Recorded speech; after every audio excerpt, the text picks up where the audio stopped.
During the journey, Justin and David, and you should follow them on Instagram or Facebook, they're doing a fabulous job sharing with everybody, and they look like they're having a really good time, by the way. I think they were on a TV show this morning or yesterday or something, right? It was really cool.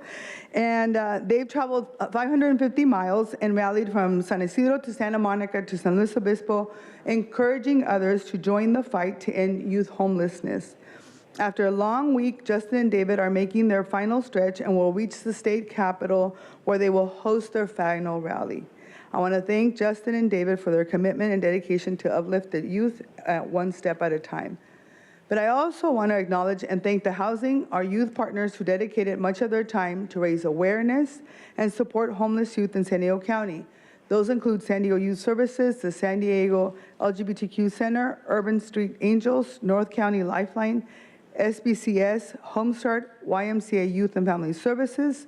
Runaway and Homeless Youth Prevention Month is an essential step in acknowledging the challenges faced by homeless and runaway youth, advocating for their well-being, and ensuring that the future for these young individuals is brighter and more secure. In honor of Runaway and Homeless Youth Prevention Month, we will be lighting the County Administrative Building green. And so today it is my honor with all the members of the San Diego County Board of Supervisors on this 7th day of November 2023 that we do hereby declare this month to be Runaway and Homeless Youth Prevention Month through the County of San Diego.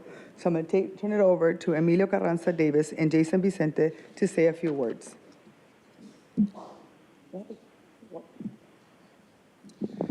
Thank you so much to Chairwoman Vargas for the recognition to the Housing Our Youth Partners for our collaborative work. We also share thanks Supervisor Lawson and Reamer for past support with our Lincoln Apartments, housing unsheltered youth, and Supervisors Anderson and Desmond for the commitment to the young people. At the YMCA, we nurture a healthy spirit, mind, and body so we can all thrive. My name is Emilio Carranza Davis, a passionate San Diego native and an advocate for underserved youth.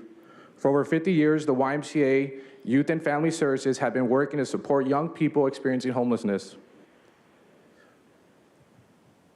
What we find is that many people still don't know about the incredible, difficult circumstances young people find in themselves in. With as many as 2,000 given night in San Diego looking for a place to sleep. We're bringing awareness to this issue through our solidarity journey across the state. Finalizing their journey in Sacramento today, my Y colleagues, David and Justin, have journeyed across California meeting with partners, sharing a space to discuss the end of homelessness, and that it has to be a top priority across our counties.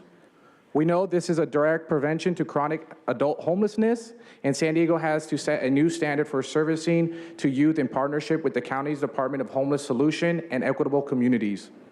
We are grateful to all our youth service partners in housing our youth, including South Bay Community Service, the Center North County, Lifeline, San Diego Youth Services, Homestart, Urban Street Angels, and a dozen of other agencies in the web of services.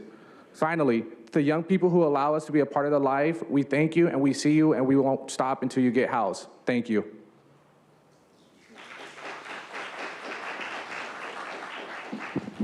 I don't know how to follow up after that, but I just want to give recognition to the YMCA, David Baker, Justin Litford, traveling blood, sweat, and tears, 550 miles all the way to Sacramento.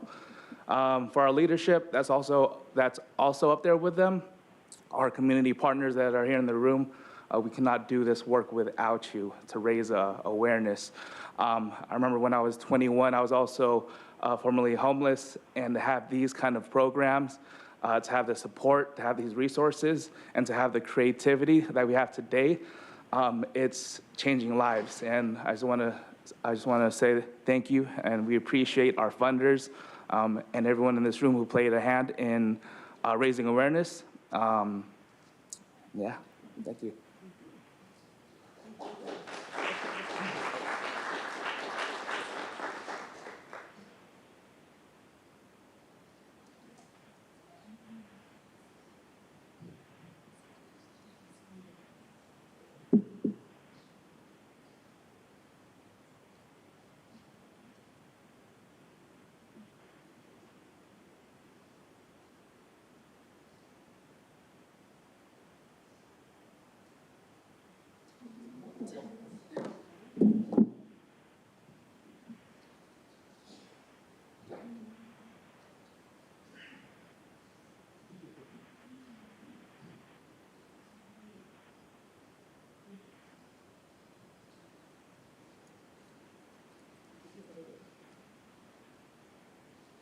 All right, I'm going to say hi to the young people upstairs. Thank you for coming. Hopefully, all of you run for office someday and do good things, yeah? Look at how beautiful they are. All right, thank you. The next proclamation is going to be given by myself and Vice Chair Lawson Weimer, honoring National Adoption Month, and accepting the proclamation is going to be Walter Phillips and Jacqueline and Max Hobart.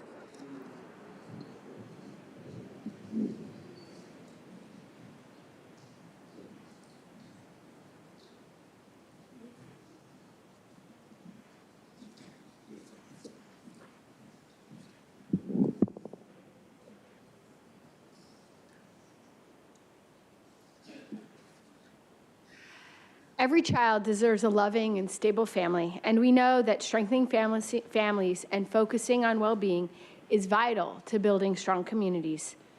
Here in San Diego County, there are kids who need our help. At any given time, there are usually more than 30 children in care who are in need of a permanent family. These are children who have been dealt an incredibly difficult hand at a young age. Without a resource parent available to adopt, and without any relatives able or willing to step up, these children must navigate the challenges of life without the support and guidance they need and deserve. It's not fair, it's not their fault, and that's why adoptive parents are vital to helping more children see the bright future that everyone deserves. The county's Child and Family Wellbeing Department supports these families by providing free orientations, education, and other adoption support services. Last year, 330 children had adoptions successfully finalized here in San Diego County. That's positive news and one we hope to expand upon. It takes a community to make a difference in a child's life. It takes you.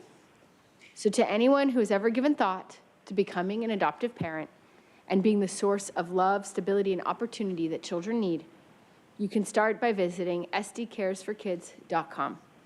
And to all you who have invited a child in need into your hearts and homes, we recognize you today. Thank you. Thank you for being that source of support and guidance that only a parent can provide. Thank you, and thank you, Vice Chair Lawson Weimer. As we celebrate National Adoption Month in all of San Diego, this is a very special month, and we're going to take a moment to reflect how profound of an impact adoption has on the lives of so many individuals, families, and community.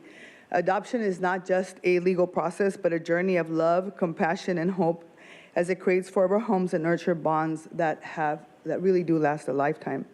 I really want to acknowledge our team of experts at the County of San Diego, our HHSA family and Family Wellbeing Department. Their work has not only changed the lives of so many children, but has uplifted our community. And so as we acknowledge the tremendous strides made by their efforts, not only do we provide stability and love to countless children, but have also empowered families to embark on this remarkable journey called Parenthood.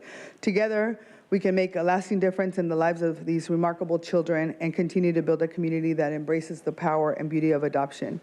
Y creo que es importante también mencionar que como mencionaba, es el mes nacional de la adopción de aquí en San Diego, importantísimo para las comunidades latinoamericanas que hablan español también, que la adopción es una opción para nuestras comunidades y sabemos que muchas veces nuestras comunidades, particularmente los jóvenes y los niños latinos, no se adoptan. Entonces es importantísimo invitar a nuestras comunidades y a nuestras familias que también participen en este proceso. Así que gracias a todos aquellos que han participado, porque en realidad estos innumerables niños y familias en nuestro condado necesitan familias que los apoyen y que los quieran. Así que es un mes muy importante para todos, para las familias y para nuestras comunidades. Con eso, it is my honor in partnership with Vice Chair Lawson Weimer to proclaim November 7, 2023, National Adoption Month throughout San Diego County. And so now we're going to turn it over to Walter Phillips and Jacqueline and Max Hobart to say a couple of words. Good morning. My name is Walter Phillips. I'm the CEO of San Diego Youth Services. I think we can all agree that there's nothing more important than a child having a safe place, a safe home, a bed to sleep in, and a family that loves them. And that's what these adoptive families have done for decades.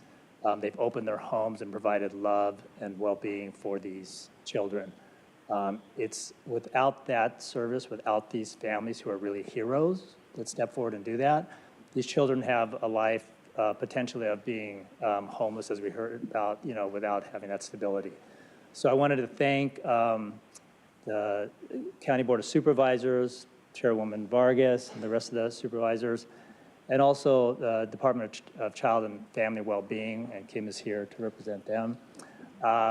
Over 20 years ago, we recognized that these families cannot do this alone. They need support, they need help, they need to make sure that they have resources to be able to keep those kids in their home, to provide the love and support for them. So I wanted to thank you for this proclamation, and I really wanted to thank all the families who have stepped forward and provided a safe, loving home for these children. Thank you. Here you go.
All right, the next proclamation is going to be given by Vice Chair Lawson Reamer, honoring Planned Parenthood of the Pacific Southwest, and accepting the proclamation will be Bernita Gutierrez.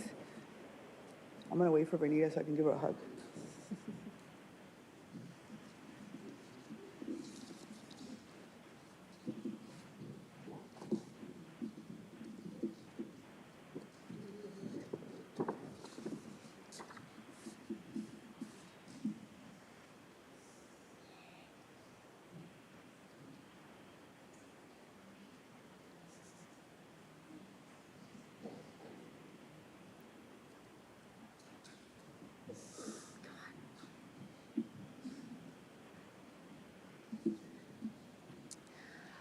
Across our country, our rights to health care and reproductive justice and privacy at large are under attack.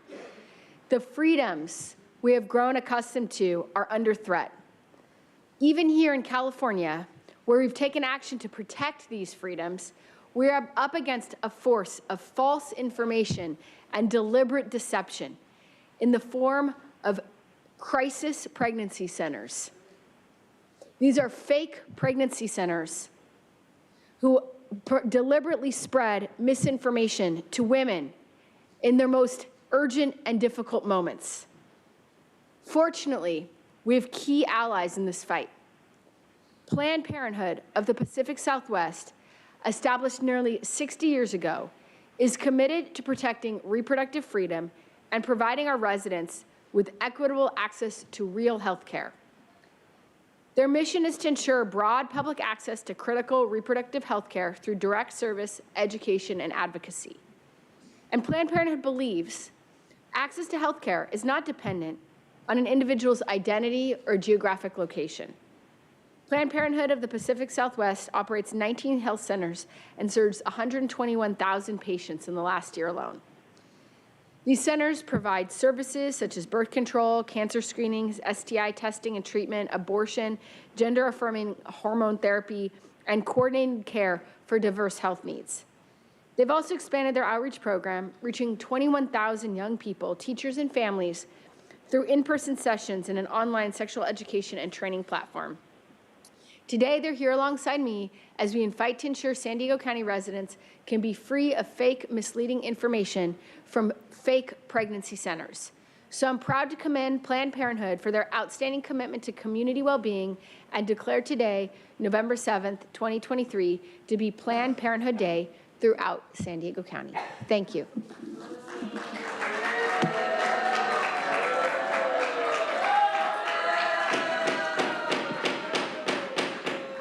Okay, one moment. We're not gonna do this today. It is exactly, listen to me. It is 9:28 and I'm not gonna have this early in the morning. Listen to me. You're gonna be respectful to people, otherwise you're gonna be asked to leave the chambers, all right? I'm Vice President of External Affairs at Planned Parenthood of the Pacific Southwest, and it is my privilege to be here to accept this proclamation on behalf of our organization. We are truly grateful to the San Diego County Board of Supervisors for this honor and declaring today Planned Parenthood Day in San Diego County, and for shining a light on our efforts to serve our communities with the high quality and compassionate health care and information they need and deserve. Planned Parenthood of the Pacific Southwest proudly serves patients in our 20 health centers located throughout our Tri-County region of San Diego, Riverside, and soon back in Imperial County. We are also extremely grateful for our staff who day in and day out offer exceptional care for patients seeking sexual and reproductive health care, from STI testing and treatment to cancer screenings, abortion, gender-affirming health care, and more. It is because of our dedicated staff that we're able to serve over 120,000 patients every year who continue to come to us seeking non-judgmental and quality care. To our patients and our communities, please know that Planned Parenthood will always stand with you and will proudly continue to provide the high-quality health care and education you need and deserve, no matter what. Our vision at Planned Parenthood of the Pacific Southwest is simple: to help build a world where sexual and reproductive rights are basic human rights and where every person has the opportunity to choose their own path to a healthy and meaningful life. We will always support everyone's right to make their own decisions about their health, lives, and futures.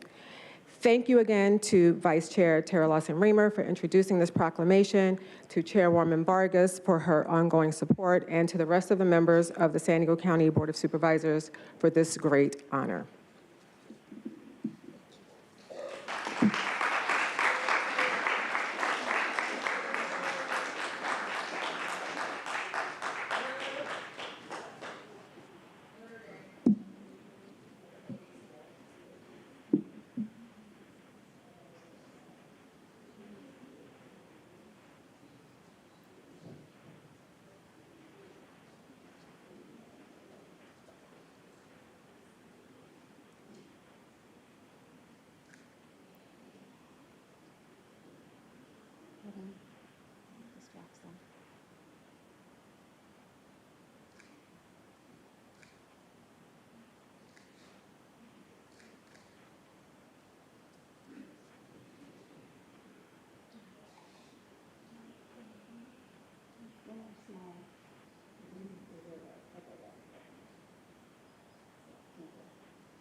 All right, the next proclamation, the final proclamation will be Supervisor Anderson honoring Rony McCrae. Accepting the proclamation will be Rony McCrae.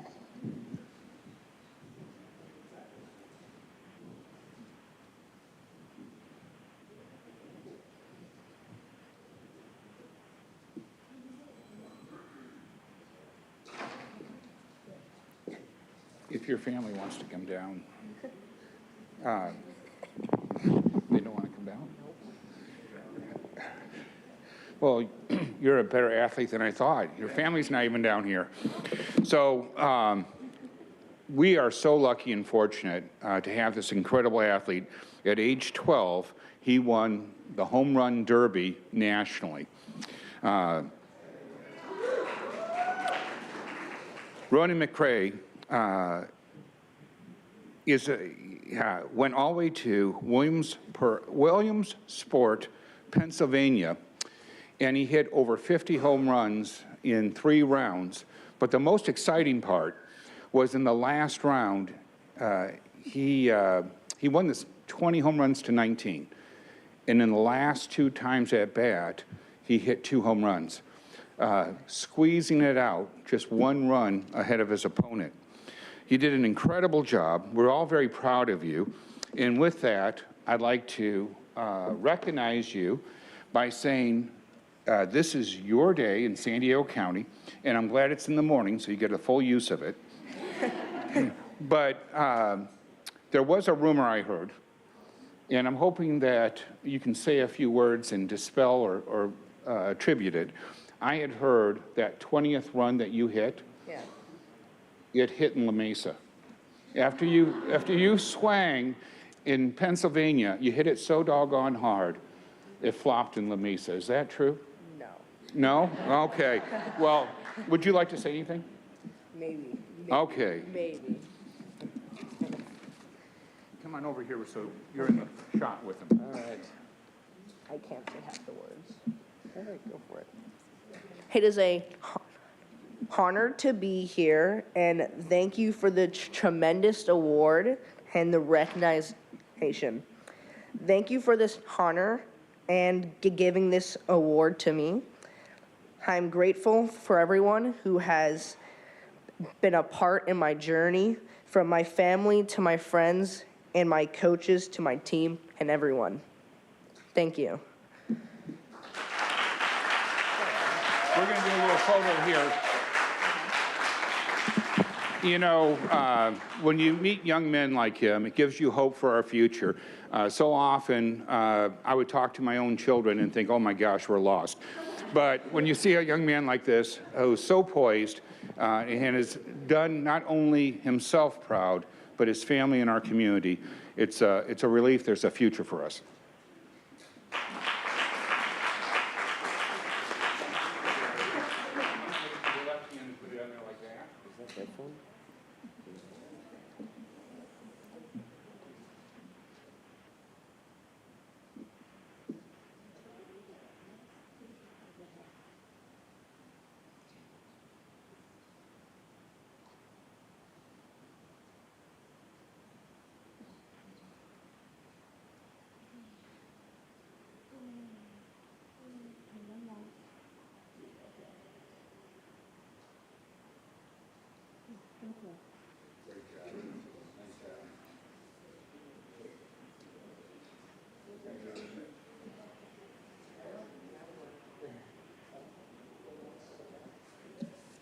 All right, the final proclamation will be given by Supervisor Desmond, honoring the American Legion JB Clark Post 149, and accepting the proclamation will be Commander Jennifer Holden.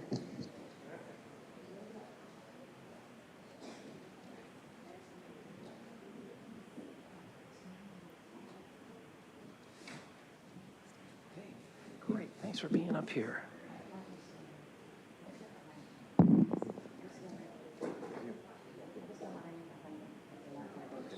We need little X's on the floor or something, I guess. All right, well, good morning, everyone. Saturday is Veterans Day, November 11th. And as a Navy veteran, I want to wish all our veterans in San Diego County a happy Veterans Day this Saturday. It's with great pleasure also to recognize one of the oldest American Legions in my district, the American Legion JB Clark Post 149 from Escondido. They're going to be celebrating their 100th year anniversary next year in 2024, so we look forward to this very special occasion. And it's also my honor to welcome here up front is Commander Jennifer Holden, who you're currently a nurse at the Camp Pendleton? I am. In the Navy, okay. Point that out later. And she's also brought her leadership team, her husband, Steph Holden, Marine, and, Navy as well, good. And former mayor of Escondido, Paul McNamara, Marines, okay. So I appreciate you all making the drive down here today. Veterans Day is a time when we all give thanks to those who've served, survived, and remember those who paid the ultimate price for our freedoms.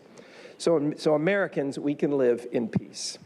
And I hope we all take the time on this long weekend to commemorate those who have served in our military.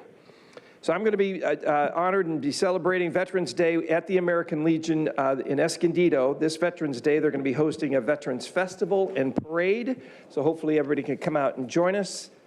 The American Legion Post 149 participates in many community activities and is partnering with the Brothers of Six Charities, Inc., to co-host the 2023 annual Escondido Festival and Parade.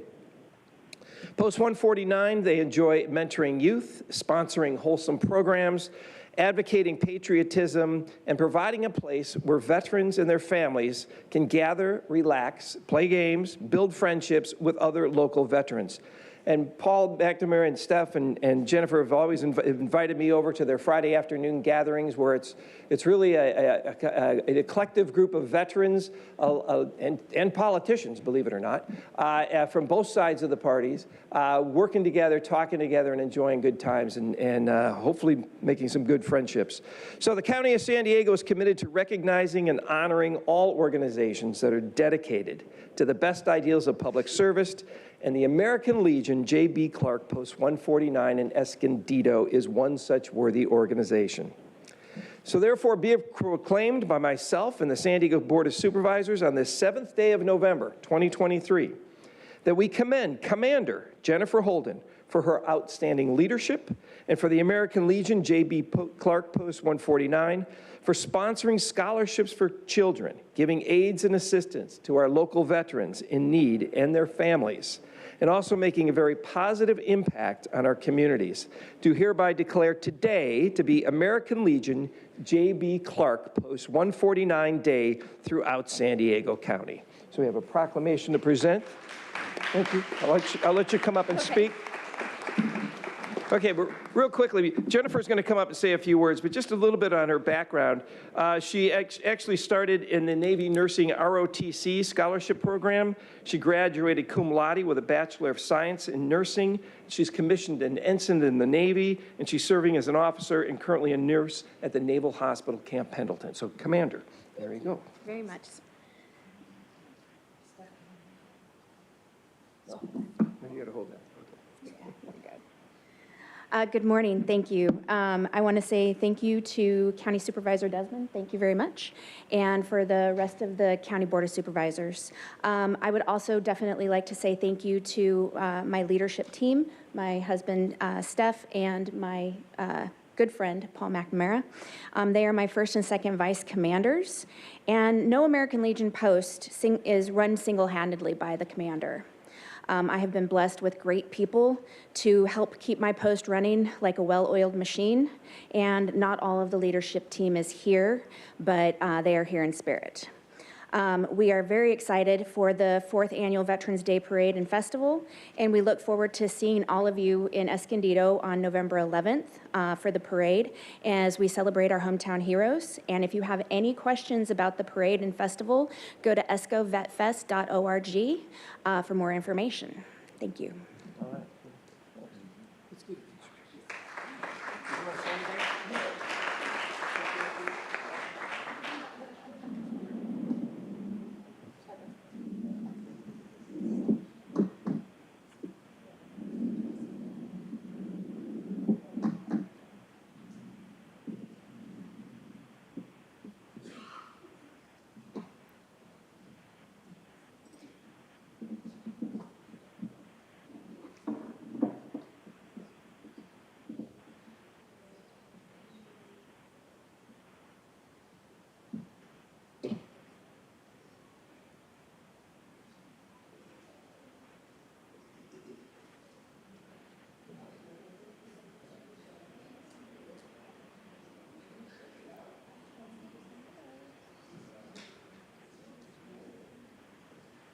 Thank you. All right, we're now going to proceed with non-agenda public communications. This is an opportunity for the public to address the board on subject matters within the board jurisdiction, but not an item on today's agenda. The only action that the board may take is a referral to the Chief Administrative Officer. Reminder that according to Rule 4A, members of the public that are non-English speaking and need interpretation assistance will get twice the allotted time for their comments, which is 4 minutes. As a reminder, according to the board's rules and procedures, audience members should not whistle, clap, stomp feet, or anything that disrupts the proceedings. To better facilitate this meeting, we will have 5 speakers in person, 5 speakers via phone, and the rest of the non-agenda public communication will be heard at the close of today's meeting. Clerk, can you please call the speakers? Thank you, Chairwoman Vargas. We have 26 requests to speak on matters not listed on the agenda, 14 in person and 12 requesting to speak by phone. For those that requested to speak by phone, please dial into the conference line now using the instructions that were provided to you. We'll begin with the in-person speakers. As the Chairwoman indicated, we'll be hearing from the first 5 speakers, while the remaining speakers will be heard at the conclusion of today's session. As your name is called, please come forward and stand against the east wall under the murals until it is your turn to speak. You'll have 2 minutes to address the board. I'd like to invite forward the following individuals: Jeff No Way, Crystal Irving, Bryant Rumba, Kira, and Jana. If I've called your name, please come forward.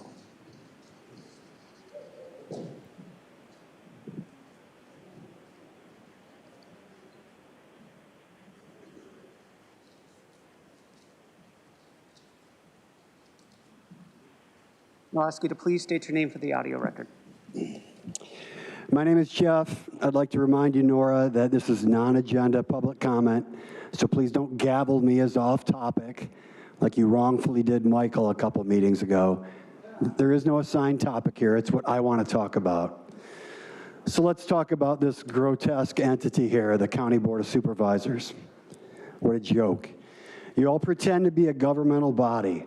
Of course, one of the major scams being run on the populace is that we actually have some form of government. We in fact do not. All we have are fraudulent corporations actively screwing over the people. The fraudulent corporation of the County of San Diego, which is just a smaller component of the fraudulent state of California, and the fraudulent corporation US Inc., all marching to the New World Order drum, where depopulation and enslavement is the name of the sick, perverted game. Our birth certificates are part of the scam. Taxation, part of the scam. Education, or better put, indoctrination, is part of the scam. Wars are part of the scam. The people are lied to and mind controlled to keep them from unraveling this big scam. Lots of different kinds of sports ball to watch, Hollywood movies full of predictive programming to absorb, news to watch on the television. What a joke. Well, fortunately, though not nearly as quickly as I'd prefer, the people are beginning to realize this multi-layered scam that you all are facilitating locally, you United Nations WEF puppets. It's going to get interesting, isn't it? I do not consent to any of the lies or trickery here. I do not consent to any of your collective actions. I do not consent to anything in this room. Next speaker, please. So just a reminder that we want to remind folks that there's no clapping. If you continue to interrupt or disrupt the meeting, you're going to be provided with information. You're going to be reminded that you're going to be asked to leave the chambers. So you can do this through the whole meeting, and I'm going to keep reminding you.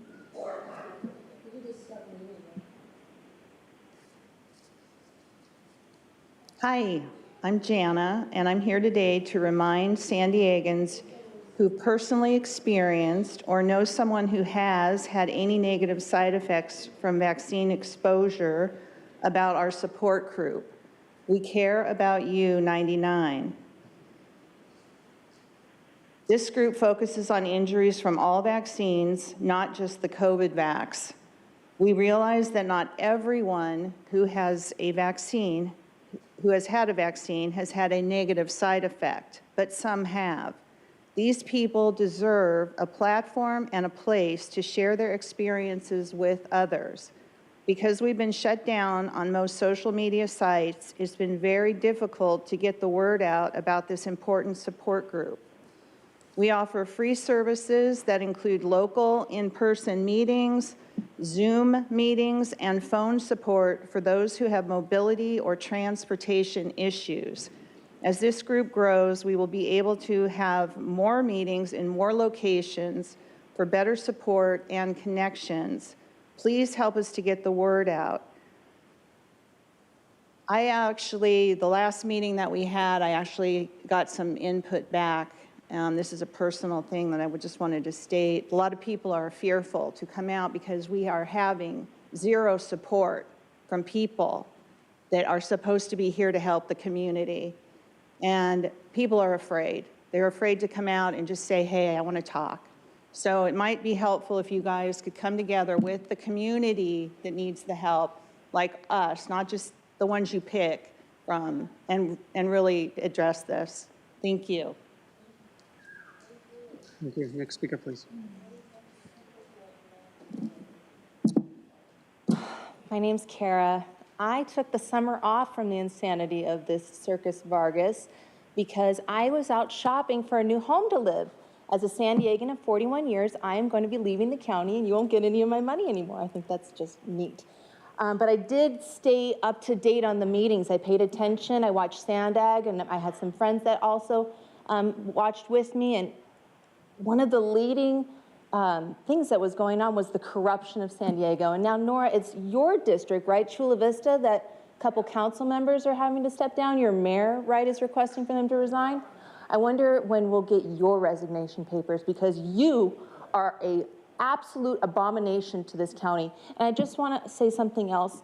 We went in the proclamations from giving something to adoptions, to Planned Parenthood, a bunch of baby murdering psychopaths, and then recognizing a young gentleman for his youth. Do you guys not see the hypocrisy from going from all of these things? You guys are insane. You're all insane. And Jim, thanks, hi. You called upon the citizens of San Diego County to come down here and take time off their work to come talk about the $3 million migrant shelter, right, that happened a few weeks ago. Why would you call upon the citizens of the county and then not show up for the vote? Why would you do that? Why would you tell us to get out of our classes or school or work and you not show up? Now, we knew Rhino Joel over there was going to vote 3-1 because that's what he is. He's a rhinoceros. Absolutely, and I don't even really believe in the whole rhinoceros and donkey thing, but you should have been here. Absolutely, you should have been here. Do not ask us to show up if you're not going to show up. And where's Tara? She showed up 40 minutes late for this meeting, and she's been gone for the last, 15? You guys should be held accountable. And this person, Crystal, she wasn't here with the rest of us. She had another union member here with the rest of us early. That should be against the rules. You shouldn't allow that to happen. Speaker, please. All right, still Brian Rumba. Jim, it's been a little bit of time since I've seen you. It's not like I didn't have intentions of coming back. I went through a little bit of pain to get here this morning. I'm here on 5 hours of sleep. What I can tell you is straight up, the reason why I initially showed up is they're gonna be on your consent calendar. You guys are gonna have reduced my time from 2 minutes to 1 minute. Is that correct? Can you nod? Okay, you just got burned pretty good there, guy. I'm letting you know, straight up, man to man, okay? The moment I came in here over a year and a half ago, I've seen some pretty lame things. As I walk through that gate, when it says creating an engaged citizenry, demanding it, and you guys pulling this stuff, from the lobbyist guy to the sheriff that doesn't know shit about God-given rights, probably never made an arrest his entire life. He told me he's been here for 6 years, not communicated, in it for themselves. When the last time I was here, when you guys had your pension plan on the TV, that dude was he was all up into that, okay? I'm gonna tell you this right now. Things are gonna have to change. You are gonna have to choose a side. 100%, that proclamation thing, yeah, you are gonna be choosing. Do you care about the Bill of Rights? Do you care? We've been fighting for that for a long time. You better recognize it, Jim. If you're gonna make my job harder as I try to provide a path for improvement here, smug look, man. It's gonna have to happen, Jim. I'm gonna tell you that right now, okay? We need to take the money out of politics. We gotta clean up our act. Humans are capable of very, very crooked shit. If you don't understand that by now, I'm telling you, I ain't lying to you. Thank you. Next speaker, please. All right. Hello, Crystal Irving, president of SEIU Local 221. And yes, it really is me. You know today is election day, and we are in active GOTV mode to ensure that you all are joined by Monica Montgomery Stepp. Now, while the work and impact of the county has continued, it is also true that the vacancy in my district has delayed some progress. And I'm excited because now is the time. The most important task ahead of our members is supporting our supervisors in recruiting an amazing CAO that will partner with our workforce and our community to deliver tangible results for all San Diegans.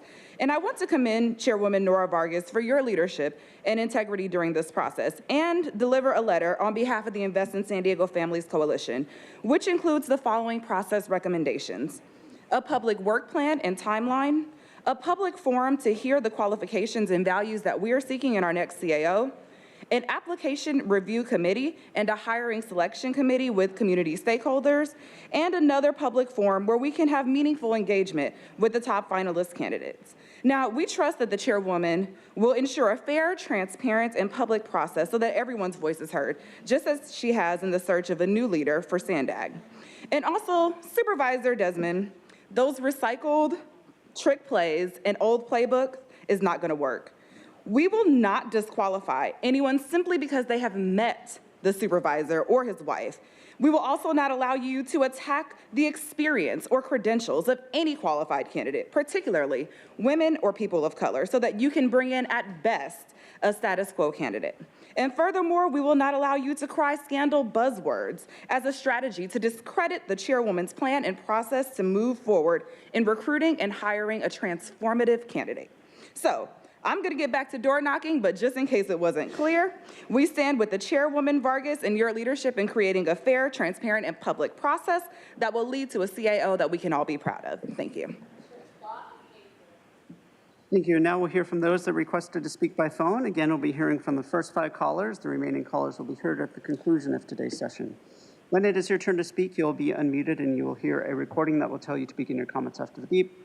We'll remind the callers they should mute their TV or live video stream before they begin speaking. We'll start with our first caller.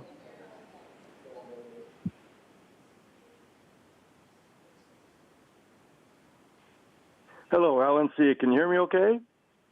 Yes, please go ahead. Hello? Yes, thank you. Yeah, I found it so ironic that people on the clock, that stupid union rep is actually paid by taxpayers. Now she's going out to campaign for another Democrat. Wonderful. Let's talk about yesterday. The SDG&E rates are going to be basically taxing us. Yes, it's a tax. The only person that spoke was Jim Desmond. Where were the rest of your board members?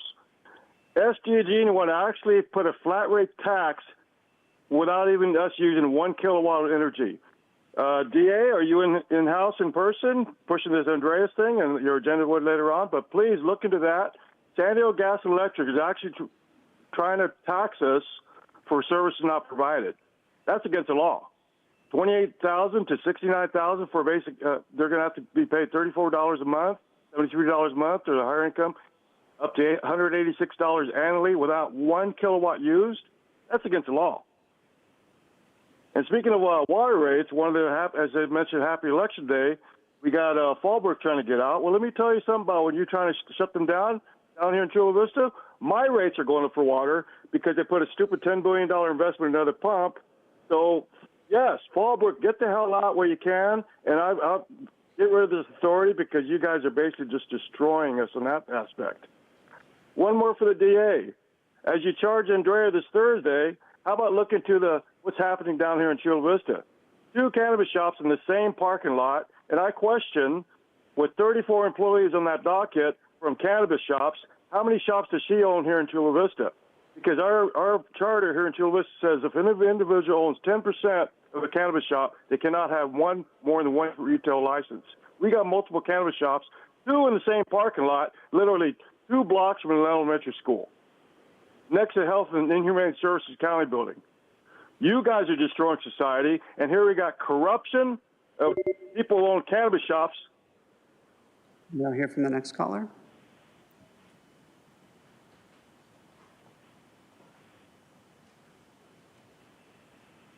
Good morning, Barbara Gordon. I work with young people and recognize addictive substances can fly under the radar of parents trying to protect their children. Many of these products are increasingly being packaged and sold in a way that are highly appealing to young people, whether it's an edible product containing THC, an ingredient in marijuana that gets you high, a flavored alcoholic seltzer, or a nicotine vape. These are all being marketed to young people. Often, the discreet packaging makes it easy to hide from adults. The research is clear. The earlier a person starts using any addictive substance, the more likely they are to develop a substance use disorder that then leads to addiction. Addiction and risky substance use constitutes the largest preventable and most costly public health problem in the U.S., totaling over $467 billion each year.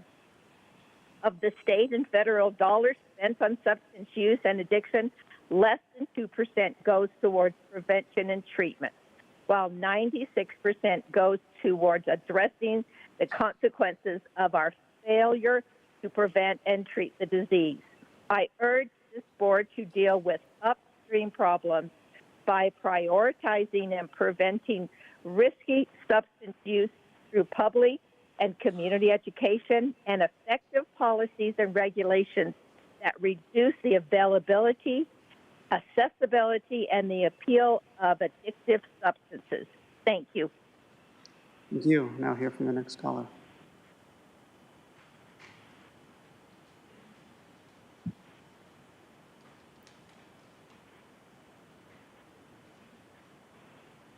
Good morning. I am Diane Grace, a mother, a grandmother, and have served countless years as a prevention specialist for youth programs.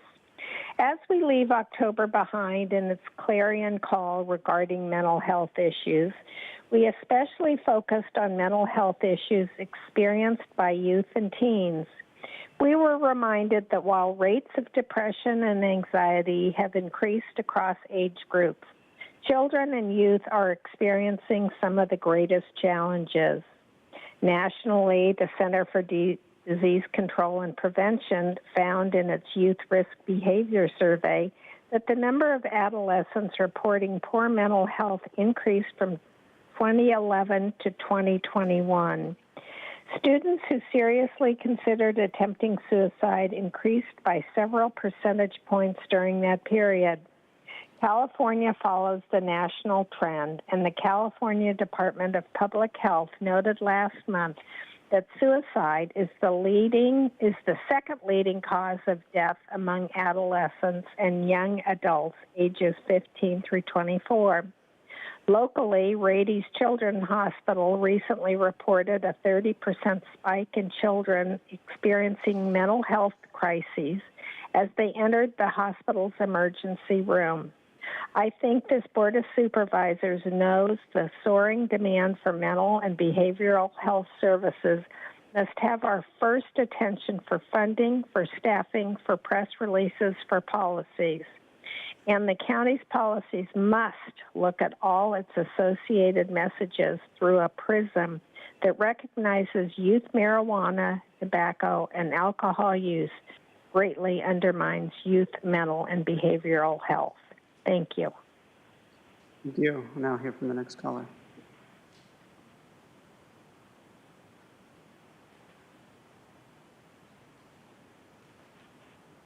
Angela Asulan.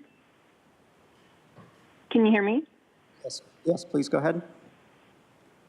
I'm speaking as a resident of San Diego, an American Palestinian, a resident that grew up in a community of San Diego that has historically been disenfranchised by large institutions and people in power, a human being, and a voice for Palestinians in Gaza who have no ability to make their voice heard. My heart is broken for the loss of life in Gaza, in Israel, and in the West Bank. The County of San Diego issued a statement on October 13th that it stands with Israel without acknowledging the life of innocent Palestinians in Gaza and their basic human rights and ability to live freely without occupation. Currently, more than half of the 2.2 million Palestinians in Gaza are children, and as of October 8th, more than 4,000 children have been murdered by the rockets being fired upon them from the Israeli government. Another 10,000 children have been severely injured.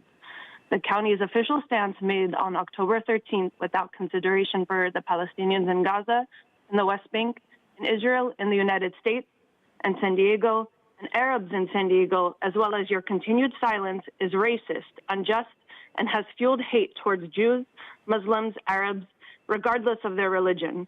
The county is the 5th largest county in the nation. Other counties look to us as examples as leaders. It has been nearly a month and the county has not said a single word about the textbook case of genocide occurring in Gaza among Palestinians, again, half of whom are children.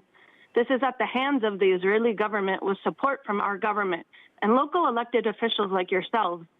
Supervisor Vargas and Lawson Reamer, you took a stand to support a government, Israel, to defend itself against 1 million children.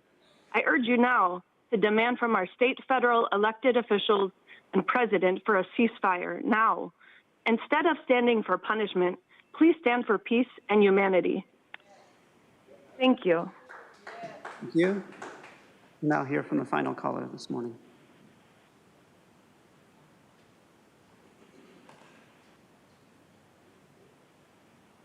Good morning, Board of Supervisors. Ann Riddle here. I came this morning to tell you about a wonderful summit that's occurring on next Tuesday and Wednesday called the Western States Marijuana Summit. It has going to have speakers from all over the United States speak to us. As a prevention specialist as well as a public health educator, we value this sort of information. What's exciting about it is how many local San Diegans are going to be participating. One of the leads will be Dr. Renette Lieb. She'll be convening a panel regarding the role of marijuana in addiction and also in problems associated with heart and lung. We are also going to hear from Dr. Natalie Lubb from Rady's Children's Hospital regarding the use of flavored marijuana products that are so attractive to not only children, bring them to Rady's Hospital, but also our teens. I want to thank the county again for your stance on AB 1187 against flavored marijuana products. This showed your understanding that it is these products sold at marijuana storefronts that are most attractive to teens and young adults. And we appreciate your understanding that a ban on these products would have been extraordinarily useful to the health of our young people. So we thank you, parents and health educator and prevention specialists, for that stand, and we're very appreciative that we have the experts here in San Diego County that can participate in this Western States Marijuana Summit being convened by HIDTA, the High Intensity Drug Trafficking Administration functioning here in San Diego County. Thanks. Chairwoman Vargas, that concludes the request for non-agenda public communication this morning. Again, all the remaining speakers will be heard at the conclusion of today's session. Thank you. The next item on the agenda is the approval of minutes, statement of proceedings for the regular Board of Supervisors meeting of October 24, 2023. Is there a motion to approve the minutes? So moved. Is there a second? We have a motion and a second. Please vote. Chairwoman Vargas, that motion passes unanimously with all supervisors being present and voting aye. All right, we will now proceed with the formation of our consent calendar. Items 1 through 15 and 18 through 25. Members of the public will be able to comment on the consent calendar after the supervisors will pull the items they need and would like for discussion. Make comments. Thank you, Chairwoman Vargas. I'd like to note for the public that items 16 and 17 are being withdrawn. They're being continued to December 5th, 2023. Members of the public that have requested to speak on those items may speak to the continuance. All the remaining items on the Board of Supervisors agenda listed under the consent items are placed for the board's consideration. All right. Well,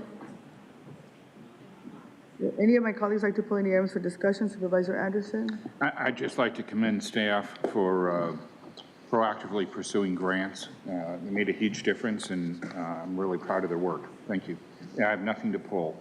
Thank you. Supervisor, Vice Chair Lawson Lima? Supervisor Desmond? Nothing to pull, but I do have comments on two items. Okay, first of all, item 7, I'm going to be registering a no vote on item 7. This is a update on our homeless policy, and I'm fine with the changes that are being made. I guess what's being left in there is more of my complaint.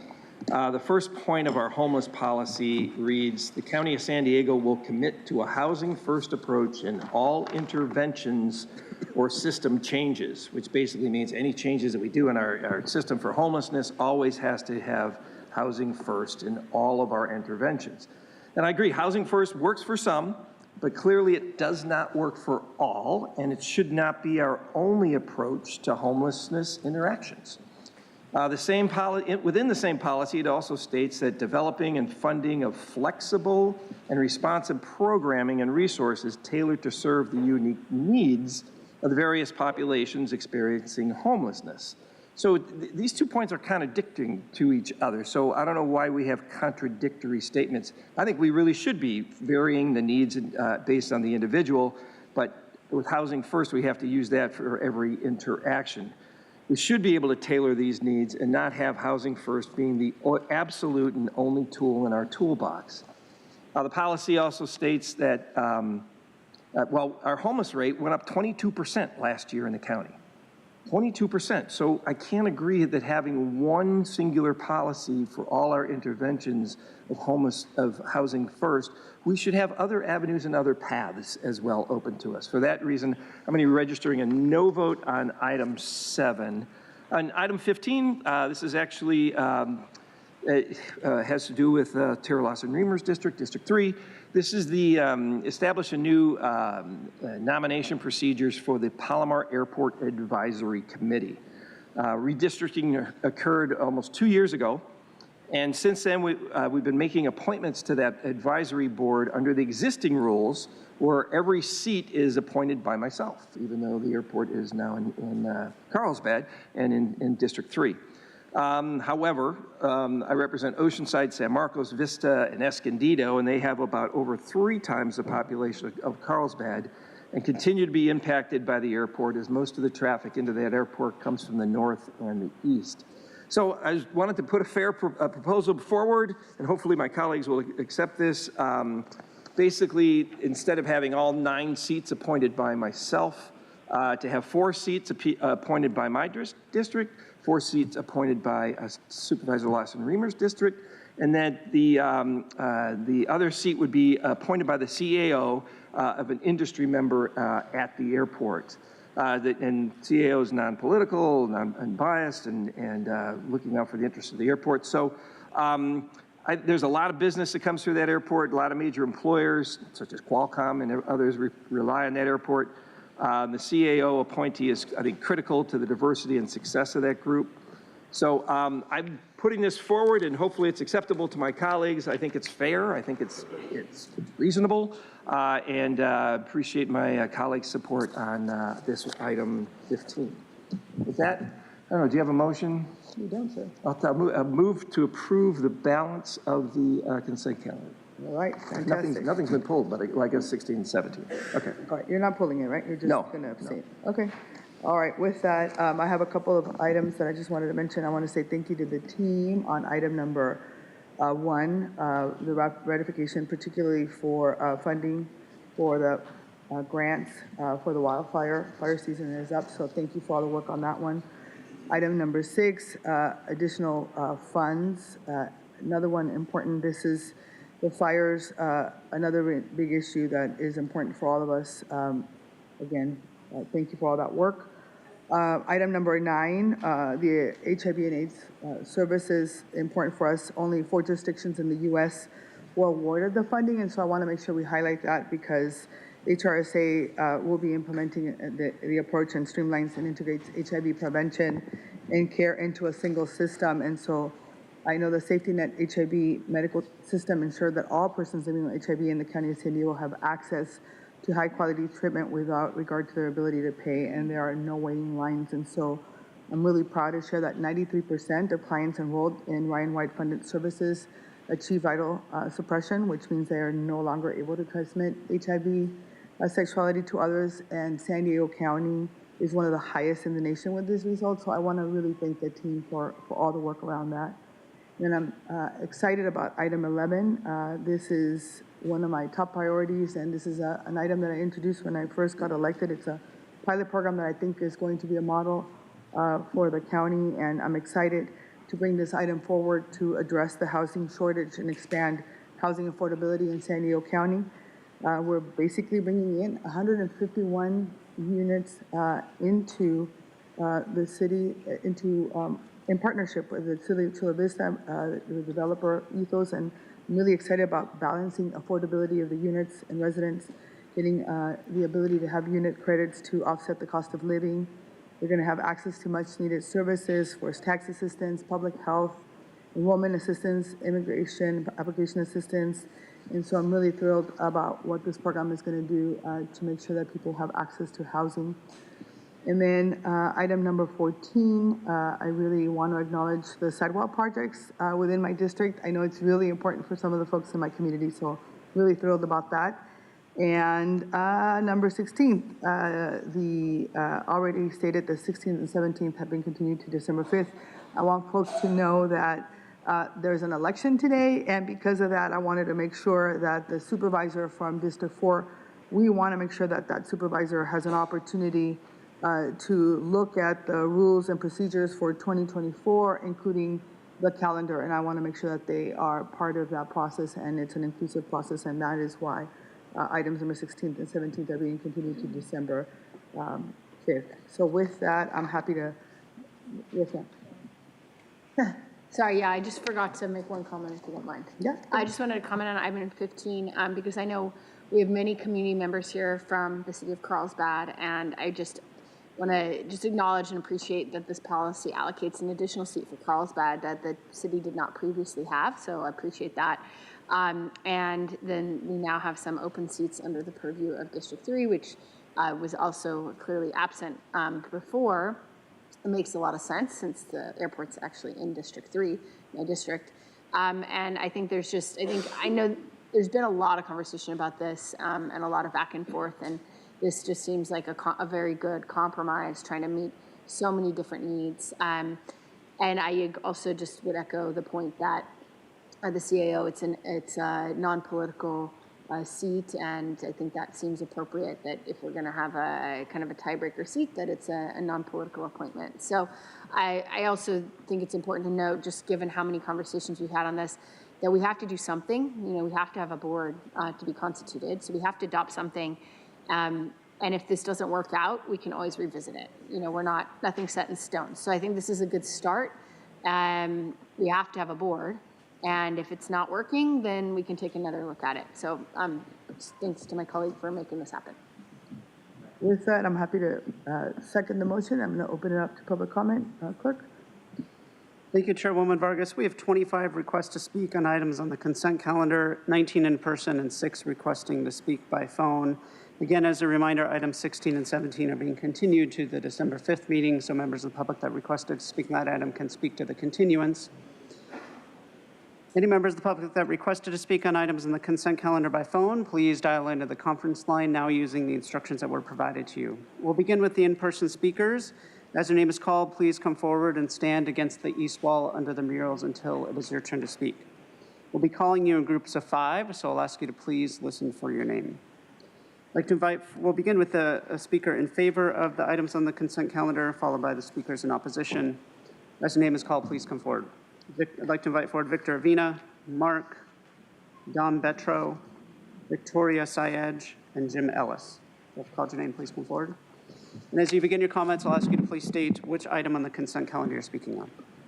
Morning, Chair Vargas and members of the board. My name is Victor Avina here representing Carlsbad Jet Center, here to speak in support of item number 15. You have before you an opportunity to restructure how the seats are appointed. The compromise that's been reached is an equitable approach. And importantly for the Carlsbad Jet Center, who's a proud fixed base operator and lessee at the Palomar Airport, we are in strong support of an industry representative on this Palomar Airport Advisory Committee.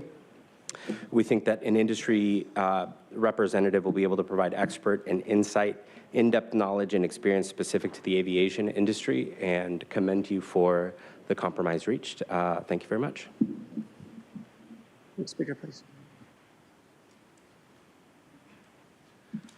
I am a resident of Carlsbad and someone who has attended the PAC meetings for the last 2 years. During this time, I have been working with representatives from what is now 20 HOAs representing thousands of home and residents concerned. Sir, can you please state your name for the record? Don Betro, resident of Carlsbad. Concerned with Palomar Airport and impacts on the health, safety, and quality of our communities. We have taken the approach that we would try to work with the county airport operations and the PAC in an effort to address these concerns with, quite frankly, little results. You may have seen the recent investigative report on CBS Channel 8 detailing our concerns about the airport's lack of assertive implementation of the VNAP, voluntary noise abatement procedures, continued quiet hour issues, continued dysfunctional finger pointing between the county and FAA, and resultant overall disregard for community concerns. This PAC action before you seeks to continue this dismissive attitude of the county operations to continue the same old approach of not allowing true community advisory input and action, and ensuring the county's continued lack of accountability to be responsive to community concerns. It further seeks to sabotage and undermine the historical precedent and actual PAC recommendation to maintain a majority of appointments within the Supervisors district in which the airport resides and whose residents suffer the most impacts, contrary to what you stated, Mr. Desmond. This proposal should be resoundingly rejected and in fact should be substituted with an action to strengthen the composition and authority of the PAC to better represent the health, safety, and quality concerns of the residents of North County. Your CEO already has influence in presenting issues through the airport operations to the PAC. An additional seat would be a conflict of interest. Next speaker, please. Item 15, opposed. Good morning. Vicki Sayage, District 3, Carlsbad resident and current president of Citizens for a Friendly Airport. I've come down here this morning to ask you to please vote no to Supervisor Desmond's PAC proposal.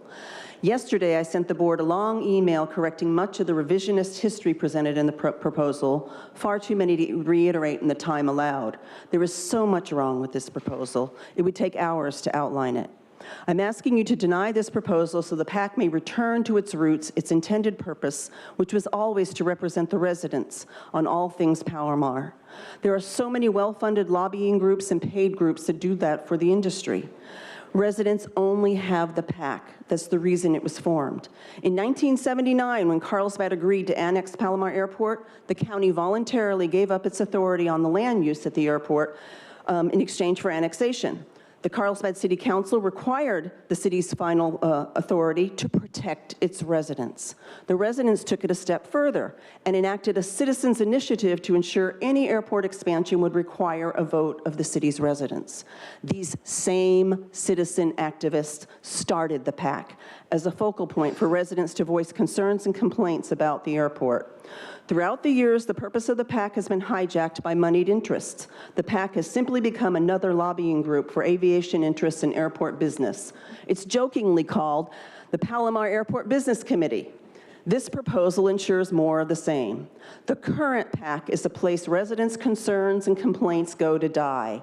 Now is time to change that. This body has the opportunity and the power to create a transparent and ethical PAC to protect residents' interests, and that's exactly what it should do. Please vote no. Do better. We, your constituents, deserve better. There is enough industry and aviation representation. No environmental, no public health representation, no residents. Thank you. Thank you. As the next speaker is coming forward, I'd like to invite 5 additional speakers: Michael Brando, Amanda, Kira, Jeff No Way, and Pam. That's called to name. Please come forward. Mark on item 7 and 11. Item 7 helps illegal immigrants. See these articles. Legal crossings topped the daily average of more than 8,000 last month and claims that Latin nations are conspiring against U.S. as 5,000 head to border. California officials defy ICE detainer, released convicted child murderer. Invaders are murdering our citizens, controlling our borders, a national emergency, Nora. San Diego city shelters overwhelmed with as many as 500 new arrivals each day. Israel has a 30-foot high concrete wall studded with sensors to detect tunnels across the Gaza Strip, a network of radar arrays and other surveillance sensors and remote control weaponry, $260 billion to Israel and $13.9 billion to secure Ukraine's border. What have you supervisors in our government done to protect us? You can 3D print 10 by 40 foot structures with a razor-sharp 20-foot high back wall and bulletproof 2-inch steel in back with cheap motion sensors and cameras to alert 7 Border Patrol agents per mile who could be housed with their families and quickly dispatch 63 more agents within a 5-mile radius or call the military. Also housing our homeless or low income for a tiny fraction of what you spend to constantly fail. See their UN agenda control plan for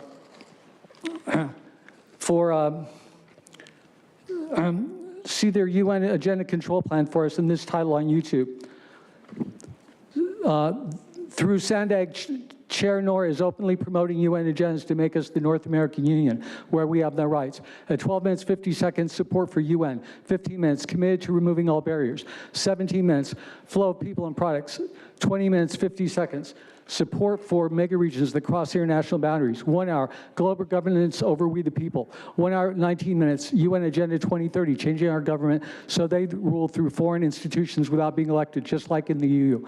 1 hour, 22 minutes, 50 seconds, low emission zones, restrict on our mobility. Thank you. Thank you. Next speaker, please.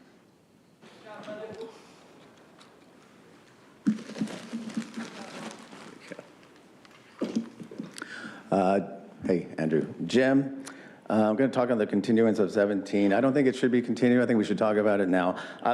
You know what? Over time, it has become clear that this board and other councils in our nations disregard the people's voices, routinely ignoring speakers, not looking up from their phones, never responding in kind, keeping callers on hold for hours, and only offering rebuff and condemnation for those who speak up, bringing opposing viewpoints, something that would expand the knowledge and insight of the members. What kind of representation is this? For one, Nora shows clear indication that she has little interest in listening to opposing views, shutting down discussion, telling people they're off topic on non-agenda items, and giving warnings in literal rapid fire. Warning, 1, 2, 3. It's all on record. I remind those who wish to control the populace with certain rules that the people are born with inalienable rights granted by their creator and not by any temporary political actors. And for Nora and the others, regarding such topics like Agenda 21 and other intelligence, spoiler alert, Audra, Mark, Paul, Jeff, Kara, Truth, Michael, Consuelo, and the others, they're right.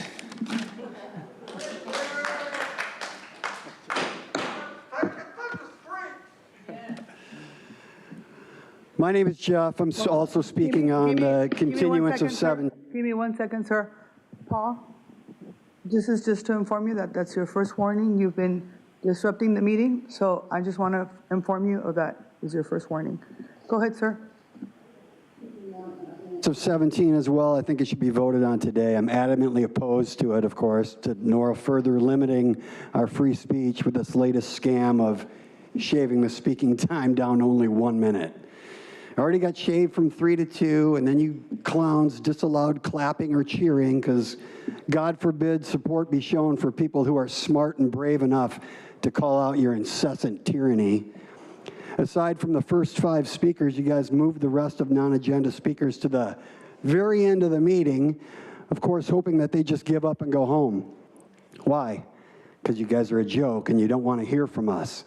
You just want to bulldoze your treasonous Agenda 21 Sustainable Development Goals and build a prison around its mind-controlled inhabitants. What a joke. You guys now regularly put like 20 agenda items into one bucket and call it consent calendar. And then we only get 1 or 2 minutes to speak on all those items combined. It often boils down to just a few seconds for each agenda item. It's real neat. You guys are laughable, you're an embarrassment, you are immoral. And what's beautiful is it's all documented right here. Thank God for that. Nora acts more ridiculous than even Nathan, gaveling people as off topic when it's non-agenda. It's almost as if you don't want to hear from your constituents at all, huh, Jim? It's as if you want to reduce us from 3 minutes to 2 minutes to 1 to nothing, because the people are the carbon you want to reduce. That's what's up. And you know what, Jim? Those COVID vaccines sure help with that, didn't it? Sure helps to dwindle the population, doesn't it? This place is a circus. Circus fucking Vargas. Next speaker, please.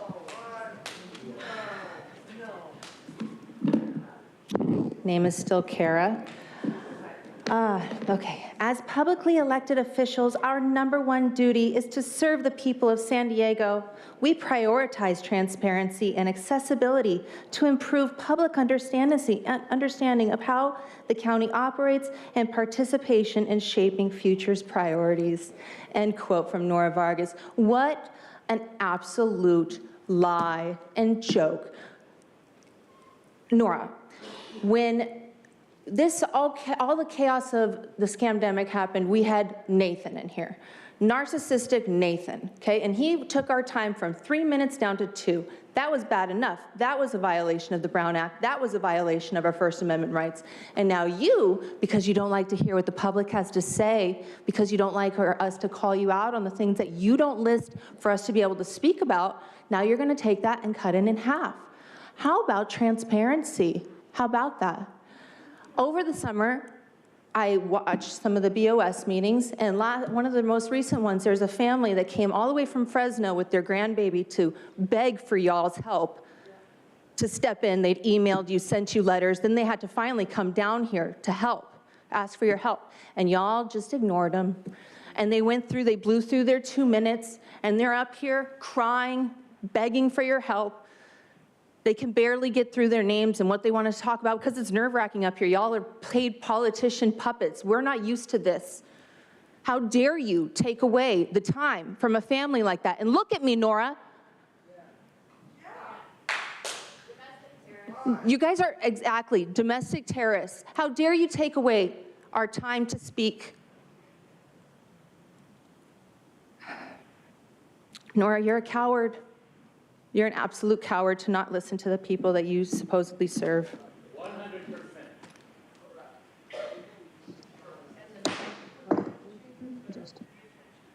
Justin, this is your first warning. You're disrupting the meeting. Before the next speaker begins, I'd like to invite 5 additional speakers. Truth, allegedly Audra, Bryant Rumba. Give me 1 second. Consuelo, this is your first warning for disrupting the meeting. Good morning. My name's Amanda. Sorry, before you begin, I want to call additional speakers, Humble Pie and Consuelo C. Call your name, please come forward. This is the second warning Amanda Morris. for disrupting the meeting. I came prepared to talk about Agenda 17, and I'm disappointed to see that try and get continued. And I think it just reinforces the reason why we're all here. And clearly that's just in an attempt to try and swing the vote your way, hoping that you get one more person. I had a sign with me today. Luckily, I have some small ones. I didn't realize my First Amendment had size restrictions, but it's a beautiful poster. And the image is essentially of Nora Vargas and her corrupt friends. We printed you out in these little characters and took you to the Nuremberg Museum on vacation to Germany this summer. The images are not superimposed. That's you in courtroom 600 with your little friends. And as you can see, you're wearing your future jail ensemble. And we took you along to show my 6, 9, and 11-year-old how many similarities there are between our Board of Supervisors and dictators such as Hitler. Going through the museum, there were multiple examples of dehumanization and corruption of power, similar to how you all operate, especially during the lockdowns. And even today, with waiting for all these people to get here, clearly you knew this day, this was on the agenda, and then now you're trying to continue it. And here we are. So Nora, introducing more censorship and attempting to silence our voices even more. And one of the worst parts about it is that you have the nerve to present limiting public input down to 60 seconds. I think I read that you're attempting to get more input from the community. I mean, and most people, unfortunately, they're just going to read that and believe you because they're just so fluorinated they can't even think clearly and don't even take that next step to see what's really going on. 2 minutes is already not long enough for someone to express concern, and offering the public 60 seconds is absurd. I believe you're a disgrace to real women and you're a disgrace to your heritage. And as the public continues to wake up, there's going to be more comment on non-agenda items, and I think you know that. I think that's why you're starting to do this now, because you're afraid of what's going to happen. Censorship is cowardly. Thank you. Next speaker, please. Thank you.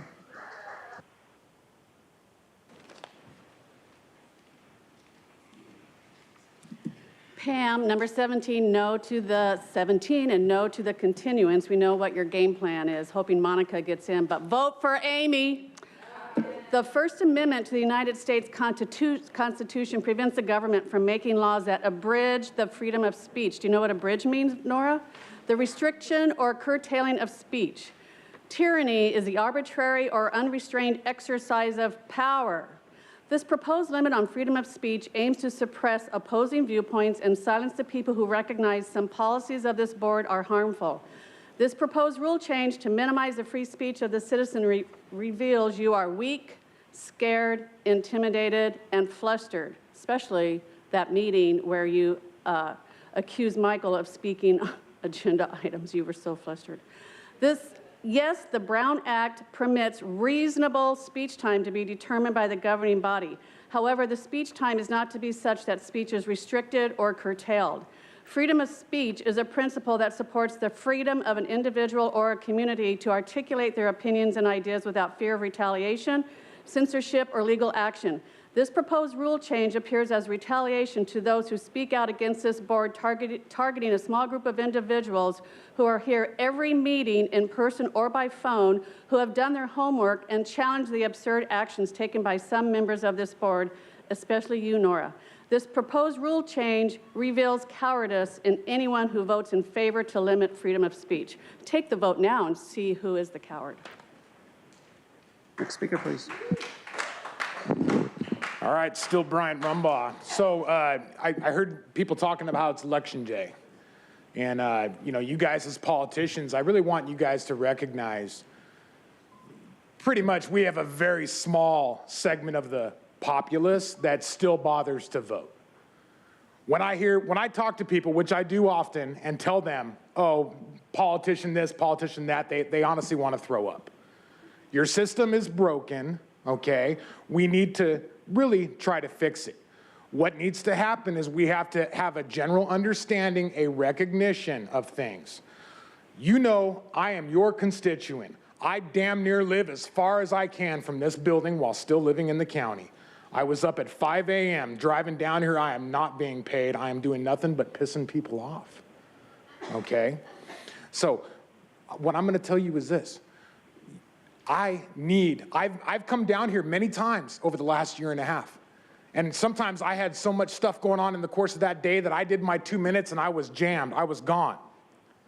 Do not do that to me, okay? Because I am gonna find a path for this, man. I have a fucking big assignment here, okay? We got a lot of things to fix in this, and it's gonna start right here. Certainly this guy right here, your position is gonna be nullified. It is no longer gonna be necessary.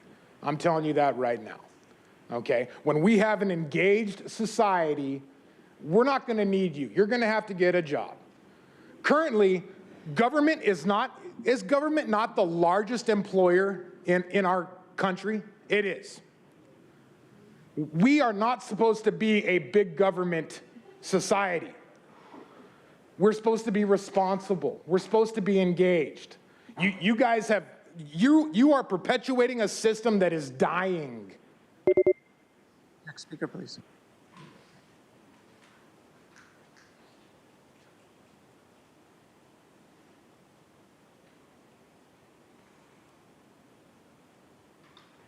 Consuelo. So the purpose of our local government is not to serve we the people. Spoiler alert for that. They jet off to other countries while their own counties' people suffer. Nora stated during the proclamations, it's crucial we acknowledge our youth homelessness. Listen to their words. They're empty. The people are fed up. It's refreshing to hear more than the regulars out of the 3.4 million in the county that are also waking up to what this board does or does not do, actually. The majority of the people of the county, they don't even know that this board exists. For the ones who believe that Amy or Monica will fix anything, then you are in no way awake yet either. The entire system is flawed. For you to even believe that your vote matters and this whole freaking vote scam is for the people, it's just to perpetuate it. You are entirely in line with the same shit that they are, but you're getting mad at them for some reason, and yet you're voting for them. It doesn't make sense. So it's time for the people to wake up and know that it's up to us. We are supposed to take care of one another, and that's, you know, stop relying on government. They have the most money that they've ever had in history, and we have the most problems, the most homelessness, the most suicides, the most everything bad you can think of. And yet, it's voting day. Like that's gonna do anything. Wake up. As the next speaker is coming forward, I'd like to invite the remaining speakers in person: Paul the Bold, Guy Fox, Melissa Grace, and Mike. Michael, I say no to this continuance. You absolutely knew that there would be an election today, a fake one, albeit, and there's no reason why to not proceed with voting on this. You could have announced this a week ago. Instead, this is an example of the disrespect, the contempt, the combative nature of many members on this board, including Nora Vargas. Combative. I've watched the meetings at Sandag. I've watched the meetings here. I've actually watched the meetings at City of San Diego and the combative nature of Monica Montgomery's step. But let it be known as I'm talking about all this, and there's no need for the continuance to continue to next meeting, I am no fan of Amy Reichert. Me and my dog, we were the first ones to arrive at the covert hidden meeting for Reopen San Diego. My dog actually became the mascot for Reopen San Diego. I'm not saying that to brag. I'm just saying that Amy Reichert does not speak for me, and this continuance item is all about playing games with getting who's going to be installed. Monica Montgomery's step will be installed, and that's why you want to do the continuance. Monica Montgomery's step, and you, Nora, also knew about Nathan Fletcher's behavior. This goes to trust. Nathan Fletcher was privately texting and making fun of us, calling, well, it wasn't Nathan, it was actually Sean Elo Rivera communicating with Nathan, mocking us, calling this public comment all-stars. See, we don't trust you, and we don't even need you for free speech. We've got it on our own, baby. Next speaker, please. Knock, knock on your door, it's truth. Item 2 is hopefully tracking the $3.6 million for the Incarcerated Persons Welfare Fund better than Gore did. Item 3, DA Summer wants a new $2.5 million computer system. If she's gonna go after more people like the Cardenas, I'd support it. Item 4, if Summer and the state and federal governments want to end unfair, fraudulent, and deceptive practices, they can start here. Item 6 is $500,000 in federal debt dollars for 750 miles of toxic flame retardant sprayed 20 feet inland on people's property. Item 7 implements politically correct language from illegal aliens to sponsored applicants or recipients. Item 8 is a center for military and veteran reintegration in East County with zero information. Item 9 is $3.1 million in federal and state debt dollars for HIV race-based surveillance disservices. Item 11 adds $200,000 more to the $25 million Vista Lane Stack and Packs in Chula Vista. Item 12 is upping Western Flight's rent by $5,000. Item 13 is over $1.4 million in state debt dollars for the future land monopoly of over 450 acres near Valley Center.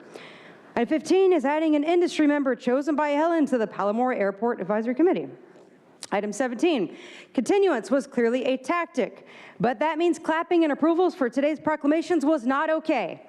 But I'm glad it's being continued because it was hypocritical, unethical, and criminal. And the people who come out of the woodwork about 60 seconds, when you don't even show up or call in for 120 seconds, that's the same hypocrisy, and I don't want to hear it. Item 19, implements the state's wage increase demands by over $500,000 for county workers. Item 21, eliminates accountability between supervisors with no more limits on total expenses, criminals. It also created a county communications propaganda misinformation office. And art will no longer be promoted for county buildings. And item 23, our conflict of interest codes approved by very clear criminals with conflicts of interest. Next speaker, please. Hi, Paul LeBold. 1, why is the sheriff requesting funding meant for firefighting and used for a firefighting helicopter? Does the sheriff intend to weaponize this aircraft? And if so, we should be able to tell it apart. And then it should be used only for firefighting and not part of the general arsenal. Again, no rationale from the sheriff. The price seems reasonable, but you should reject a request for firefighting funds from a police agency unless it is specifically justified. The sheriff presents hardly any supporting data to justify the report in the agenda either. 69% of the money spent on education and only 2.2% on entertainment and rec. This is not good.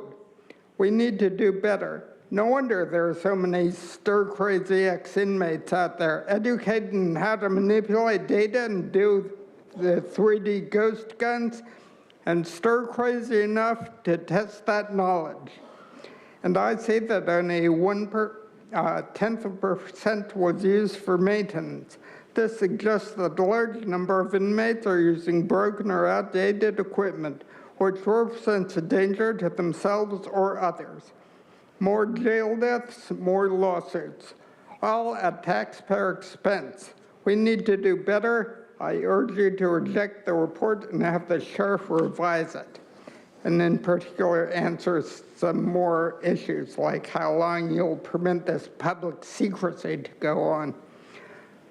3, the fiscal section says we're paying $22.5 million for the first phase of the project. So this would seem to leave you in limbo if there are loose ends after partial funding expires. Thank you. Next speaker, please.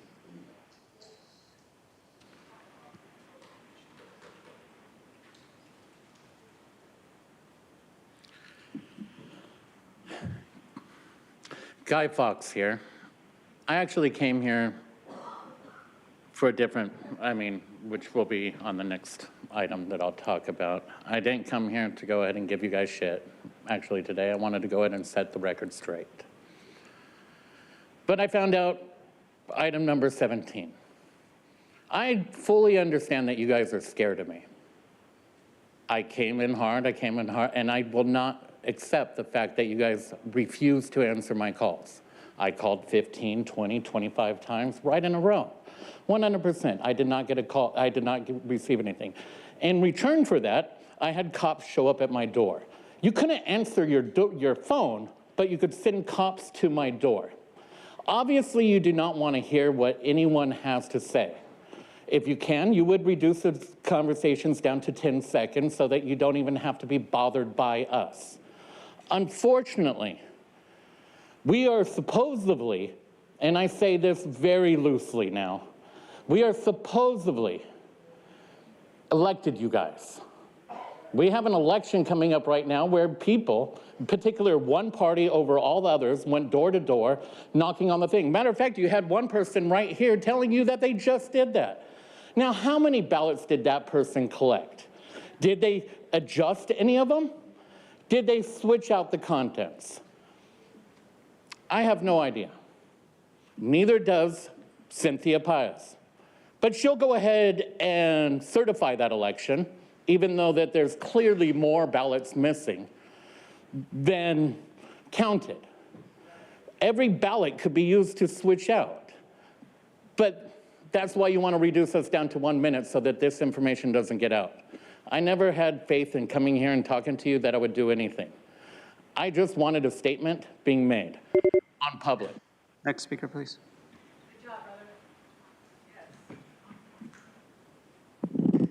Hi, my name's Melissa Grace. I'm the founder of an organization called San Diego Rise Up.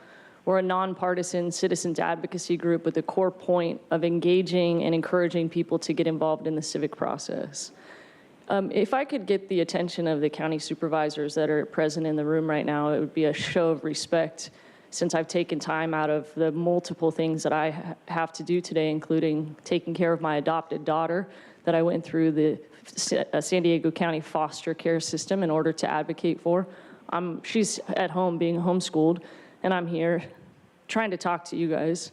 Joel, thank you for your attention. Jim's not in here. Nora, Tara, I just would appreciate the eye contact. Because what I'm trying to talk about here, the core part of this, is that we need to be fostering a better way of civic participation, because civic participation is the bedrock of democracy. Not democracy is the way that the media has spun it in people's understanding. The ancient Athenian Greek democracy depends upon participation. And we as people who are trying to steward this civic process have to figure out a better way to engage a two-way conversation where people feel like their voices matter, where we have respectful dialogue, where we're actually polling people to figure out what's really important to them, where they feel like you are actually representing our interests. Because as I'm looking up at you guys, I got no eye contact. What's more important that you got going on there, Nora? What's more important that you've got going on there, Tara? Thank you, Joel, for your attention. This is why people feel like their voices don't matter. This is why you have so much dissonance and so much chaos going on in these meetings. This is why. You don't respect the people's time. You don't respect the ones that are coming up here respectfully. And I don't appreciate that. Not at all. Next speaker, please.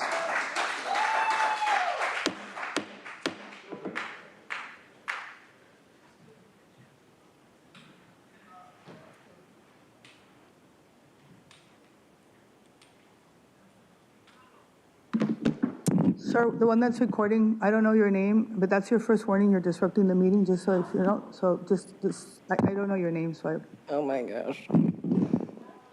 Allegedly, Audra, y'all have been served, so I would act accordingly from this point forward.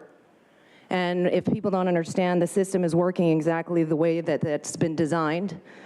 It's never been designed to work and to be for the people and to make things better. It's always been designed to enslave the people, shut them up, make sure that they capitulate or comply and acquiesce to anything and everything that these people try and get you to, like murder, you know, and it's always the double speak. On one hand, I'm going to pause your time and ask you to state your name for the audio record, please. Did in the beginning.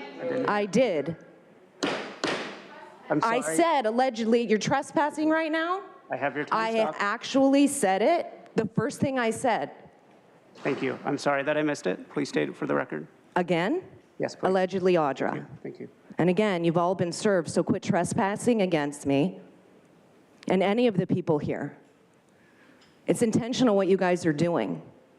You sit here and you say you want to hear from the people, all while you silence them. And the people see right through you. It's very sad, Jim. Because I remember going to your office and talking to you even about the federal statutes that you guys are violating and that it's a federal offense and you don't even care because you really were more concerned about the money that's in your bank account. You were saying it's yours. It's actually the people's. And it's sad because you spend all of the people's money to destroy everything and enslave them. We are paying for our own enslavement and demise.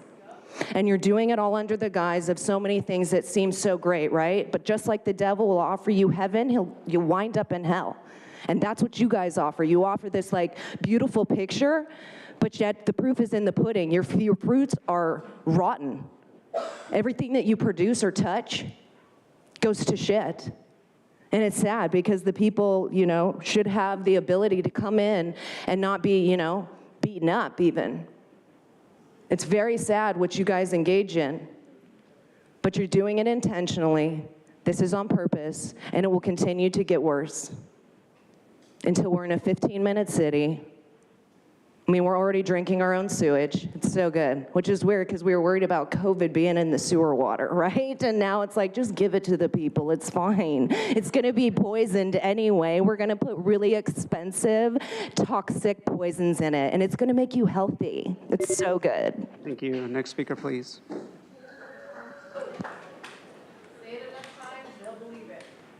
Good morning, Mike. Give me a minute, sir. Consuelo, this is your second warning. Just a reminder. I'm just going to make sure that I am clear. You're disrupting the meeting. Please stop, or you're going to be removed from the chambers. That's your second warning, ma'am. Good morning, Mike, for the record, if you needed that. You know, it's increasingly frustrating because we don't wake up in the morning with desires to come down into a forum like this and roast you guys. Like, we have fucking things that legitimately we'd like to talk about. And for whatever reason necessary, the authoritarianism within you guys kicks in and wants to shut us down. We're in no way means possible do we wake up in the morning, travel down here, or travel into town, park, have to deal with taking off damn near all of our clothes to come through security here to piss you guys off. Like we don't like our blood boiling, right? So we're just down here trying to get a word in edgewise, and here you are trying to stifle that in every aspect. I mean, damn, Nora, you wear several hats in this county. And you're over there on the 7th floor of that other building, and you're absolutely horrible to us. Horrible. We don't deserve it, dude.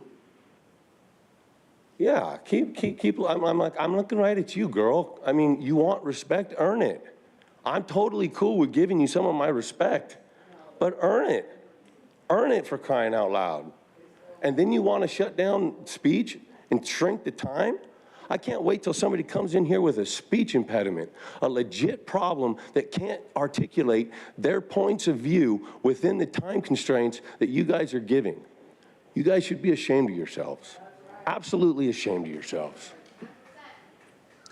Thank you. Final call for an individual that wrote humble pie on their speaker slip. Not seeing any individuals coming forward. We'll now hear from those that requested to speak by phone. When it is your turn to speak, you'll be unmuted and you'll hear a recording that will tell you to begin your comments after the beep. I'll remind the callers they should mute their TV or live video stream before they begin speaking. We'll start with our first caller.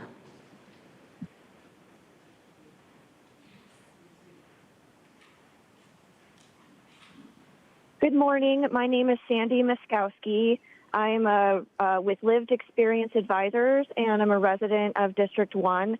And I want to say thank you, especially to my representative, Supervisor Vargas. I feel especially grateful for you and all the work you do, especially representing myself and my region. I also want to thank this board in particular because you guys have made extensive effort in the years that you guys have been on the board, unlike previous boards. You've made extensive effort to create programs to invest in San Diego County, in programs that help all of us as San Diegans and support all of our cities within San Diego County. I feel especially excited for item 11. Thank you, Supervisor Vargas, for supporting this program, especially as San Diego has become the most expensive place to live in the nation because we have not had investment in programs to help San Diegans retain and gain housing access. We are continuing to see thousands of San Diegans become homeless for the first time ever just within the last few months alone. So thank you for creating this program and every program that you invest in that supports services and programs to both build and extend access to housing for all San Diegans. Thank you again. Thank you. Now hear from the next caller.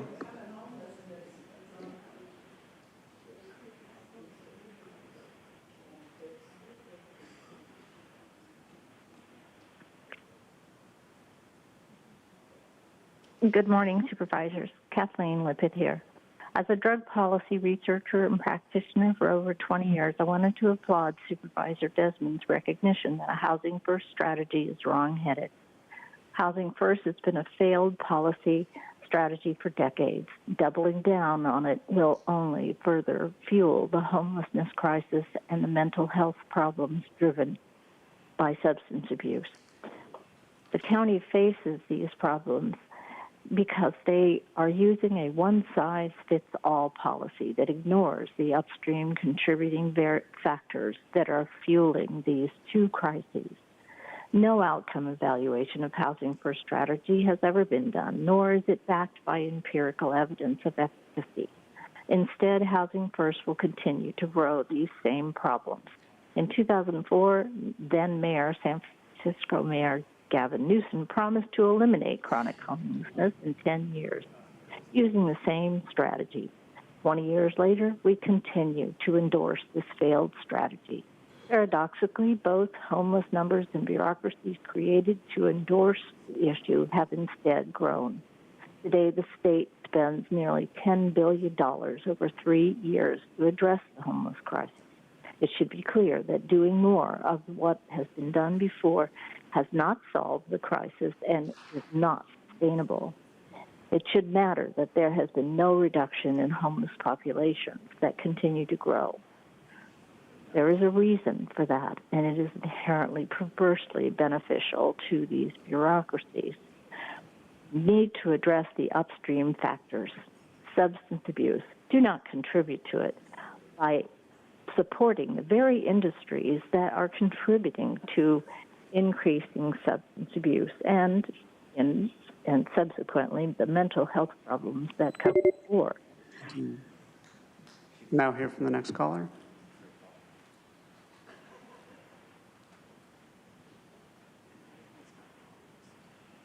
JP, hello. Hi, I'm calling about agenda item number 17. I know people who have driven 45 minutes plus one way just to come speak at non-agenda public speaking time. Whichever board members chose to put reducing non-agenda public speaking time down to 1 minute on today's agenda must be unempathetic people. The arrogance it takes the desire to limit a constituent's time is alarming. It says a lot about character, and this is why so many are upset with you. Then there's the whole problem of lack of professionalism on the days while taxpayers speak. To look down at your phone or leave the room while constituents are speaking is not okay, and that kind of person does not deserve the position. Where was Tara Lawson-Remer during non-agenda comments? And I see she's gone again now. I know there are rules about being present. The board needs to nip that behavior. It is not a good look when a supervisor avoids public speakers at the county board meeting, but then emails out a happy notice about a community conversation in Carlsbad next Monday. To sum up, there's a respective constituents problem on this board and days, except for Jim Desmond, Michael Vu, who always responded to me when I would email him at the ROV, and the gentleman who fields the speakers. All the staff and board here are paid by the taxpayers. That means you are our employees. When you work for us, it's wrong to limit our speech. And go Amy Reichert!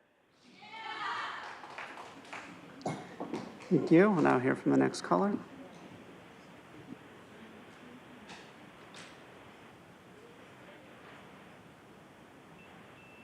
Good morning, Board of Supervisors. Ann Riddle here. I called in to speak to consent item 17. I'm concerned about the proposed limiting of public speech, particularly as it has to do with consent items, because in general, the Board of Supervisors' agendas are loaded with so many items of grave concern to all of us who live in the unincorporated area of the county, as well as those who live in the cities that are under the jurisdiction of the county's health and welfare services. When you're talking about land use, it's so extraordinarily important that you hear from all of us in the unincorporated areas, because we have no other way of telling you our concerns. We don't have city people who represent us, and so to limit our ability to share those concerns that are often captured in the consent items seems scary and unfortunate. I'm reminded of what C.S. Lewis said, and he said, of all tyrannies, a tyranny sincerely exercised for the good of its victims may be the most oppressive. Went on to say that those who torment us for our own goodwill will torment us without end, for they do so with the approval of their own conscience. I'm concerned about being tormented by those who think they're doing something for our own good, when indeed it works against our ability to share with you our concerns here in the unincorporated area regarding how our land is used. Thank you for letting me share these thoughts this morning.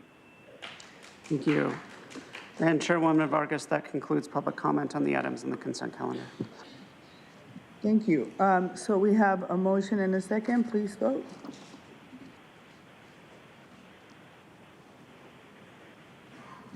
Chairwoman Vargas, with Supervisor Desmond registering a no vote on item 7, that motion passes unanimously with all supervisors being present and voting aye.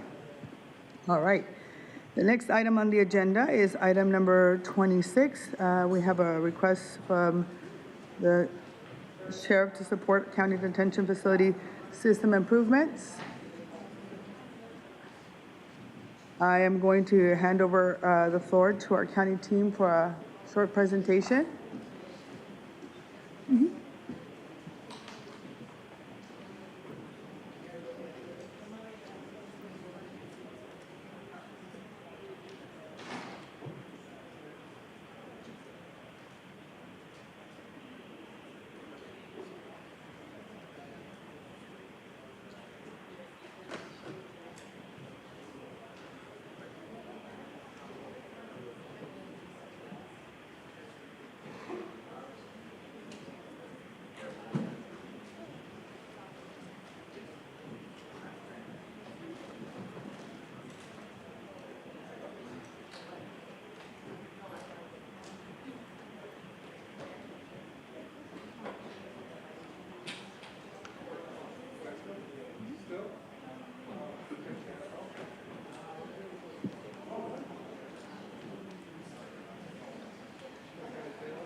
All right, we're going to go ahead and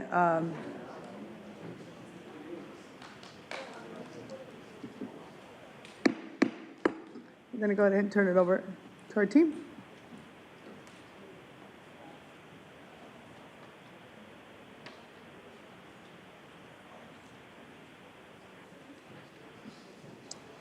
Good morning, Chairwoman Vargas and members of the board. As a sheriff, I'm committed to improving the county's jails. It's important that we have jails that not only provide the highest quality health care and safety for the individuals in our custody, but that we also provide a work environment for our staff that ensures their safety and the value of the services that we provide. Today's presentation will provide you with an update on the state of the county detention facilities. I also want to set the stage for our next steps and as we continue to improve the facilities and the services that we provide. The San Diego County Sheriff's Department operates 7 adult detention facilities in 5 locations throughout the region. These jails have a combined average daily population of more than 4,000 people, and nearly 50,000 individual bookings occur every year. The 7 detention facilities serve the entire San Diego region, the 18 cities, the unincorporated areas, and 18 tribal reservations. They vary in age, size, design, and operation. Some facilities are in urban areas, co-located with regional court complexes. Some are in more remote areas in the southern part of the county. They range from providing high levels of security to some which are designed as medium security facilities for lower risk populations. These 7 detention facilities are like small cities with a multitude of complex responsibilities at each location. From the time someone arrives at one of our facilities, they're screened for medical and mental health needs, substance use. They're classified for appropriate housing, assigned to bail, court dates, and many other activities.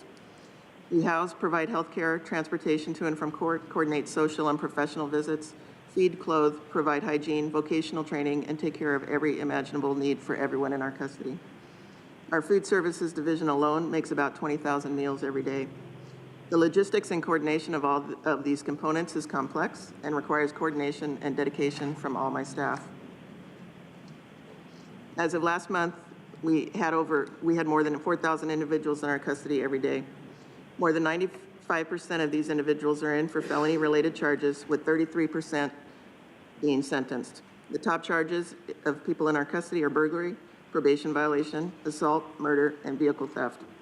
This population not only comes with unique needs for medical and mental health care, but nearly 1/3 of our population requires administrative separation from mainline population. This is a significant factor when considering available capacity and bed space. We continually look to improve and innovate in our operations. We seek preferred practices and travel around the state and the country to look at research and evidence-based practices. We've implemented what we see as better than what we are doing here and recognize that in many areas, San Diego is leading the way. When the state audit on San Diego County jails was released in February of 2022, many of the recommendations were ones we embraced and had already identified as needed improvements. However, given the significance of the audit report, it has been important to all of us to provide updates to this board and to our community. Our approach has been to communicate through the media, community engagement, and formal presentations to the board. In August 2022, this board supported a series of actions, such as body scanning technology, which helped us keep people in the jails safe. In October of 2022, the Sheriff's Department provided an update on emergency measures to prevent in-custody deaths. As part of the Sheriff's Department's ongoing commitment to transparency and communication with the community, I, along with members of my leadership team and Detention Services Bureau, held a State of the Jails press conference. We provided a comprehensive update on construction projects, technological advancements, healthcare services, accessibility, reentry services, and drug interdiction efforts taking place across our detention facilities. Of note was an invitation for local media to tour the Sheriff's newest detention facility, the Rock Mountain Detention Facility. This was so the media could experience the new facility, hear about what challenges and needs went into the renovation of the jail, and what's planned for its future use. The department has significantly moved the needle toward improved and enhanced care through policy changes and program development. Since the summer of 2022, everyone who is booked into our detention facilities undergoes a medical evaluation, including a voluntary urine screening. This helps us identify any substances people have in their system when they come into our facilities. The information guides the treatment plan they will receive from Sheriff's Medical Services. We have increased the medication-assisted treatment program and now have nearly 500 participants. The program focuses on medication for withdrawal, but also provides individual and group counseling sessions. This holistic approach is designed to reduce demand for illicit drugs and is a proven method to help individuals suffering from substance use disorder. It also allows the department to support the continuity of care from the transition of sheriff's custody into the community and potential service provider care. The board recently approved an additional $500,000 worth of opioid settlement funds to expand evidence-based treatment to more incarcerated individuals in our custody. Our approach also includes harm reduction. Not only does our jail staff carry naloxone to counteract the effects of fentanyl, but it is also now available to the incarcerated population for self-administering. This change has saved lives. We've created a wellness protocol called the Wellness Checks with a multidisciplinary group of our staff that includes sworn staff, medical and mental health providers, as well as correctional counselors. This program is designed for individuals who may not necessarily be able to communicate or advocate for their own needs. This is to ensure that individuals are eating, bathing, taking medication, and are responding well to the therapy they are receiving. These wellness checks are above and beyond mandated Title 15 security checks and is in addition to routine medical and mental health care checkups. At the August 2022 Board of Supervisors meeting, the board supported the department's efforts to augment its current fleet of body scanners at detention facilities by updating body scanners that would enhance the department's efforts to interdict and intercept drugs, dangerous drugs, from entering and being distributed throughout the facilities. The Sheriff's Department has moved forward with procuring the latest technology body scanners in a continuing effort to eliminate the introduction of illegal narcotics into jails. On that note, one of the most notable changes we have implemented is the aggressive work of the Sheriff's Detentions Investigations Unit. This unit has methodically closed the gaps in our security systems that would allow narcotics smuggling. We have created a Sheriff's Contraband and Narcotics and Interdiction team that is specially trained in narcotic detection and prevention at intake. These teams use an information-led policing approach combined with body scanners for enhanced identification of dangerous and illicit substances. We've seen record narcotic interceptions at the point of booking from individuals who were attempting to smuggle them into the jails. These interceptions have had a direct impact on the decrease of overdoses taking place within the facilities. In addition, the department has centralized its mail processing to better screen mail for drugs. We are conducting better and more thorough searches of the housing units, individuals entering the jails. In addition to planned and spontaneous searches, we also deploy our narcotic interdiction canines throughout all our facilities. This includes areas that are occupied by not only incarcerated persons, but also our staff. Despite these new programs and system changes, a significant piece impacting our efforts is our aging detention facility infrastructure, which limits our ability to provide the level of care that is required for modern incarceration, programming, and service delivery. The existing facilities are not conducive to optimal delivery of care and rehabilitation services, and significant investment in the basic systems of the building that have reached end of life, including upgrades to plumbing, security, and electrical building infrastructure is needed in many of the jail facilities. Safe jails require housing and infrastructure where the plumbing works, and the security systems keep people safe. The jails need to support modern technological upgrades, telemedicine, telepsychiatry, and medical record keeping. We've been working with our county partners for some time on a master plan for ongoing facility improvements. A significant piece in those conversations are addressing opportunities for improvement and innovation in the areas of the state audit raised, such as intake screening, medical and mental health administration, and safety checks. I'd like to turn the presentation over to Chris Thibodeau, Director of Support Services for the Sheriff's Department, who will discuss how this analysis shaped the detention facility strategic plan. Thank you, Sheriff. Per the County Board of Supervisors policy related to capital facilities planning, the Department of General Services and Sheriff's Department developed a detention facility strategic plan to create a multi-year capital facility program implemented through the Capital Improvement Needs Assessment Process, or CINA. The strategic framework identifies the requirements and priorities for detention facility renovation or replacement over the next 2 years to support future funding requests and decision-making with a data-driven approach. The plan evaluated the existing facility conditions, identified facility capacities and services, forecasted future maintenance needs, and provided a conceptual timeline and funding required to implement the plan. The Sheriff's Department has the legal obligation to care for persons held in custody and is responsible for booking arrestees and releasing incarcerated persons, ensuring court appearances, and providing necessary daily care for those in our custody. The department provides a wide array of on-site services and programs at detention facilities, including medical and mental health support, food services, counseling, recreation, religious, education, and vocational training. The following slide highlights notable attributes that were taken into consideration for the planned service analysis. 3 facilities provide regional intake and booking services: the Vista Detention Facility for the Northern Command, San Diego Central Jail for the Southern Command, and Las Colinas Detention and Reentry Facility, which is primarily female intake, for the Southern Command. 3 facilities located immediately adjacent to court facilities have direct secure transfer for court proceedings: the Vista Detention Facility, San Diego Central Jail, and South Bay Detention Facility. 2 facilities currently have extensive programming, reentry services, and educational opportunities in both indoor and outdoor settings: East Mesa Reentry Facility and the Las Colinas Detention and Reentry Facility.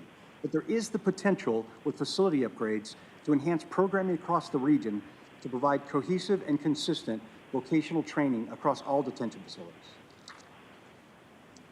The Sheriff's detention facilities range in age from 9 to over 50 years of age, with an average age of 29 years.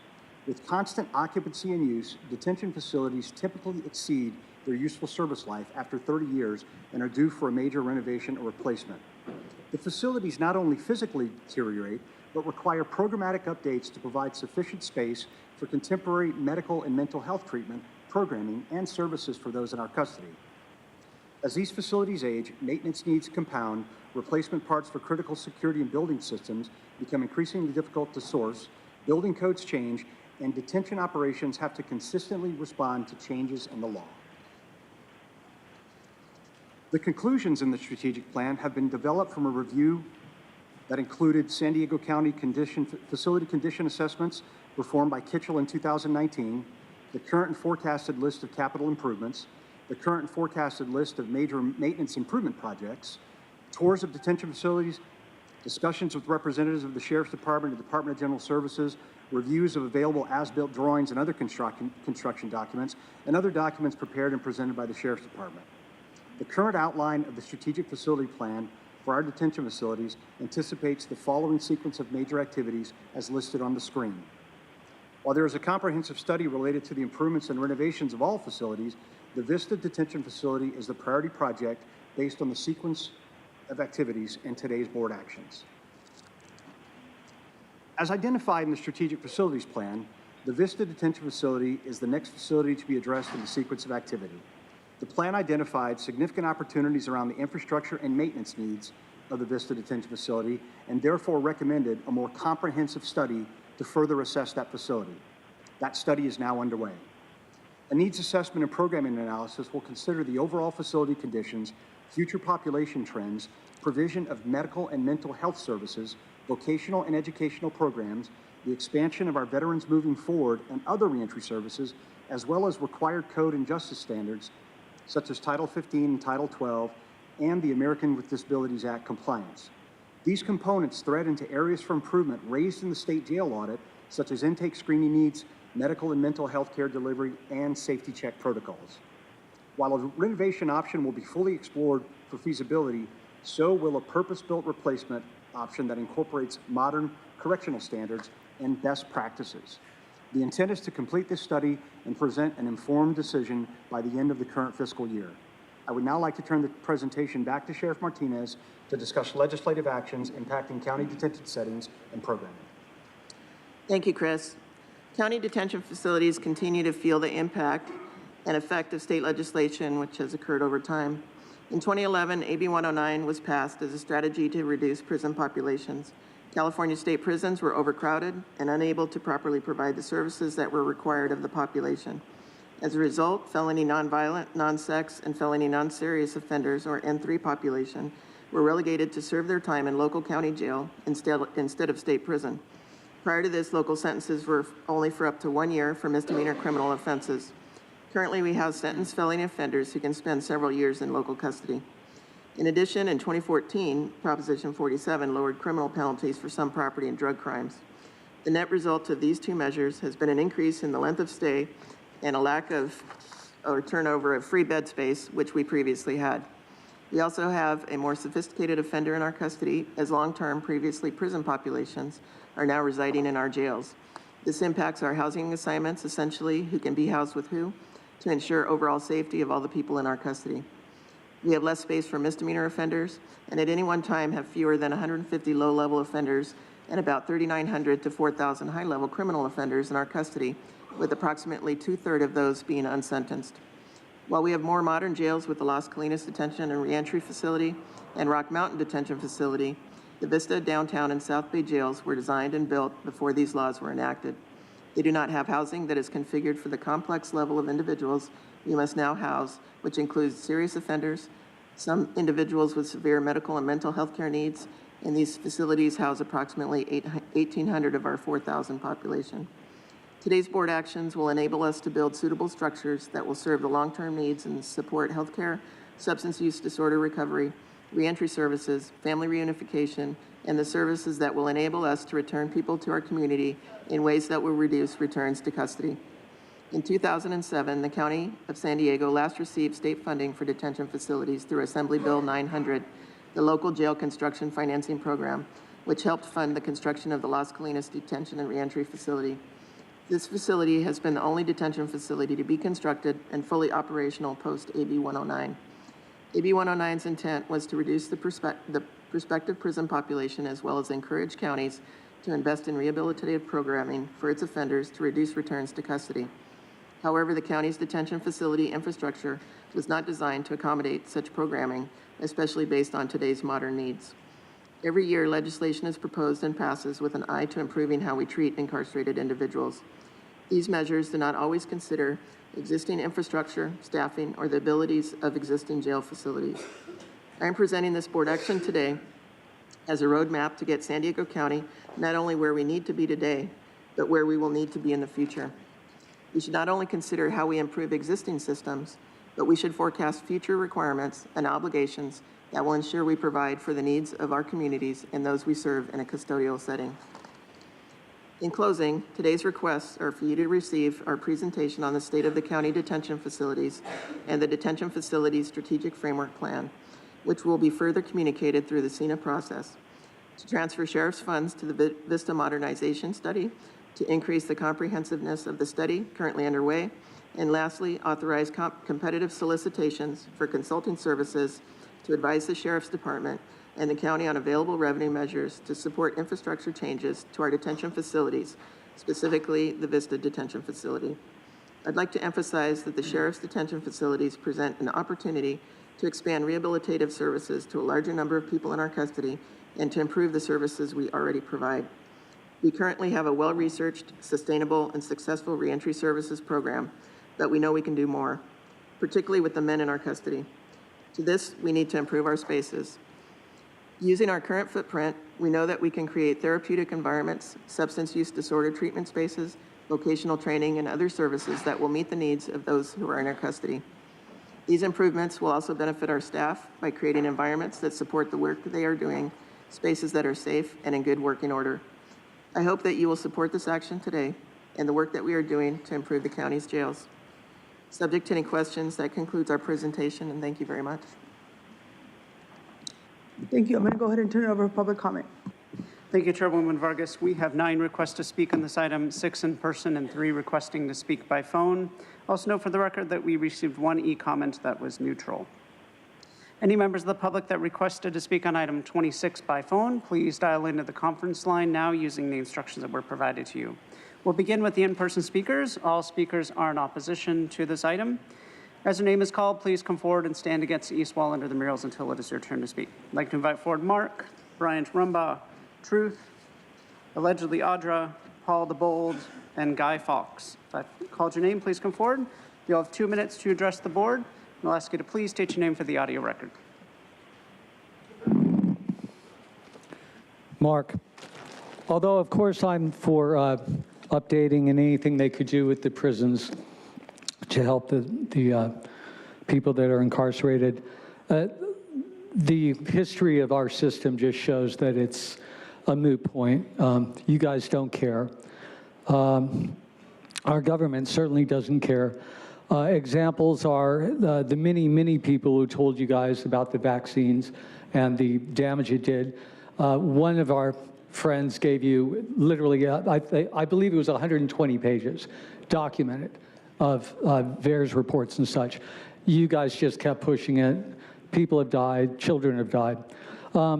Also, the history, Michael Yaden, the ex-vice president of Pfizer, he said that the mRNA, the entire way that it produces a spike protein, he thought must have been intentionally created to damage people. He said, first year 101, immunology, that no one would take that route. They would realize that it had bad effects. And since then, they've discovered things about DNA. There's no time for this, of course. I have about 44 seconds left. Stanley Plotkin, he experimented on people in prisons. I don't believe you guys care about the people in prisons. Inflation is going to make more good citizens that would be normal, good people turn to crime, especially when they see you guys making $200,000 or $300,000 a year while they can't even afford to buy a crappy little house in the worst part of town. And you're criminalizing homelessness. The entire thing is a sham. I don't believe you're, and the pharmaceutical industry drugging everyone. A lot of people are going to be depressed in prison and are going to come out psychotic or schizophrenic because of the drugs that your pharmaceutical industry is going to administer in there. Next speaker, please. Paul Bold. All speakers in here opposed. That's the sun right there. If you ask me, the biggest improvement would be a sheriff who is more open to changes resulting in less jail deaths or official misconduct. Right, Audra? I'm glad the sheriff wants to invest $500,000 in improvements at the Vista Correctional Facility. At its rated bed capacity, that's about 557 per bed, or at 170,000 square feet. That's about $3 or a bit less per person. And I'm not sure how much the inmates will actually see in improvements. However, combined with Prop 172 money, it amounts to 1.5 mil, almost what is needed for year one planning according to the cost chart. I think a $500,000 payment is pretty cheap. There should be a plan to fix the problem. Of course, this might be Alice in Wonderland talk, since we don't have the details of what will actually be improved and if the process can be sped up, or maybe some parts done right now. Another thing about limiting time, if you limit time to speak on agenda items, please pay attention. If you attempt to limit time to speak on agenda items, it is likely that people will start using the streets, the media, newspapers, whatever, to get their point across. Thank you. Next speaker, please. Guy Fawkes here. I guess we're talking about the sheriff thing, and you know, I didn't really pay too much attention, I'm going to be honest with you guys, because quite honestly, you guys don't pay attention to us. So, and I don't, if you guys need money, I think we don't probably do enough for our police and all that stuff, and I'll kind of agree with that. But at the same time, I constantly see, I mean, I've had cops show up at my door twice because they did not like what I was saying or how I was saying it. I don't think that's right. I think we could have avoided many of these, me showing up here, scaring the shit out of each and every single one of you board members, multiple times. We could have solved this problem by just having a communication, and by just having a talk. But yet, we want to suppress our talk, and you think the people aren't going to do something about it? I find that insane. I was about to go ahead and do something that I feel would have been extremely stupid, but still legal. Thank God Michael Vu had a conversation with me for me to realize that it wasn't intentional, his actions. Actually, he did an amazing job. I turned from wanting to hate the guy with pure passion to actually wanting to kiss the guy out of that conversation. And I'm being completely honest with you. But at the same time, I don't agree with everything that you're doing. I'm just letting you know that my feelings completely and utterly changed right at that moment based off of what you did. And I would like you to compare both sets of data and compare to make sure what I was saying isn't happening. You have the data where you have the ballots, ballot types, all the ballot, I mean, whatever you call them, all the ballots. And then you have the data of the signatures. I want you to compare the two. If the numbers come out. Thank you. Your time is up. Next speaker, please. All right, still Brian Rumba. So I did watch your little video there. It was just like every other presentation, pretty well put together. The sheriff, you do a pretty good job of, reading the little, script, let's just call it. I kind of, in my mind, I'm sitting here thinking about what a sheriff used to represent in America, and it's a little bit different. I understand everything is about funding in this current system. And one thing I will say is that as that little video talked about the systems, okay, I'm an electrical contractor. Okay, I understand that you're going to have things that need to be kind of upgraded, things change, maybe technologies get upgraded. But that whole word system, I want you to just kind of think about that real quick. Because what I will say, I understand that these people are all about funding and spending money, and really the checks and balances doesn't exist because we have an out-to-lunch citizenry, okay? Now, that word system is coming up in a gentleman's presidential campaign. His name is Dr. Shiva. I highly recommend everybody in the room take a peek at it. One of his websites is Truth, Freedom, Health, I believe, and VA Shiva. He's a very smart individual from MIT, Cambridge, Massachusetts. He actually invented email. Do you use email, ma'am? You probably do, right? I know you don't respond to the emails asking why one of your deputies goes hands-on with any citizen when it's not necessary. That Sheriff Ray guy, I got to say, very little respect for him because he just sat there like a little. I don't need to say it. We as Americans need to set the example for the world, people. And us doing it this way and continuing it, all the drugs coming into these facilities, where do they come from? That's probably one of the locations. A pound of prevention is worth. Thank you. Time is up. Thank you. Next speaker, please. Hey, Truth. First, Kelly, were you suggesting that the plumbing currently doesn't work? That's not good. And what Justin said, this is why I talk to everyone, not kisses, but for understanding. This item says, quote, the Sheriff's Department has the legal and moral obligation to care for individuals in its custodial setting, end quote. Yet there's been a record number of people dying in the jails. Allegations include 33-year-old Omar Moreno Arroyo, who had a heart condition that required daily medication.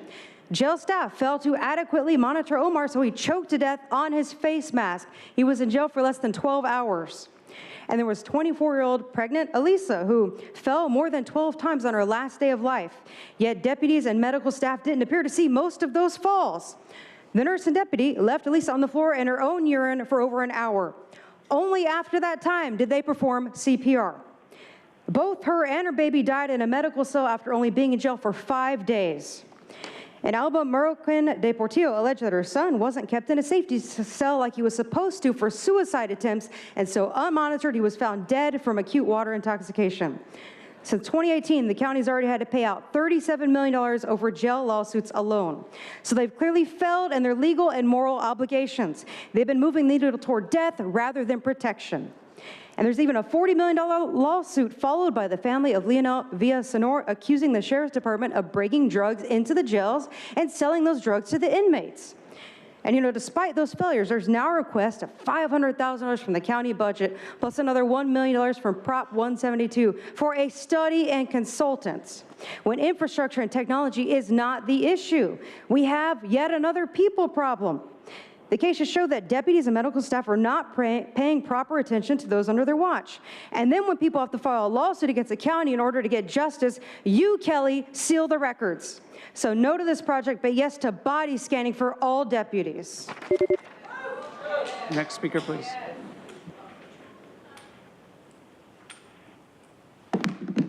Pledge Leodra. Kelly, you've been served, just in case you were wondering what that was. Anywho, I love that we double speak all the time and we're like, we need to really take care of these people, right? Because when I was in custody of the sheriff, you guys really took care of me. Look at that. You're so good at beating people up. And so it's like funny because you wouldn't do anything about that. Even as a woman, you're just like, screw her. She deserves to have her head slammed into the ground and have her body be, fucked up, even though she was in a wheelchair for 8 years before that. Who fucking cares, right? But it's interesting that you're saying that inmates now have access to Narcan. How funny. Why would they need that?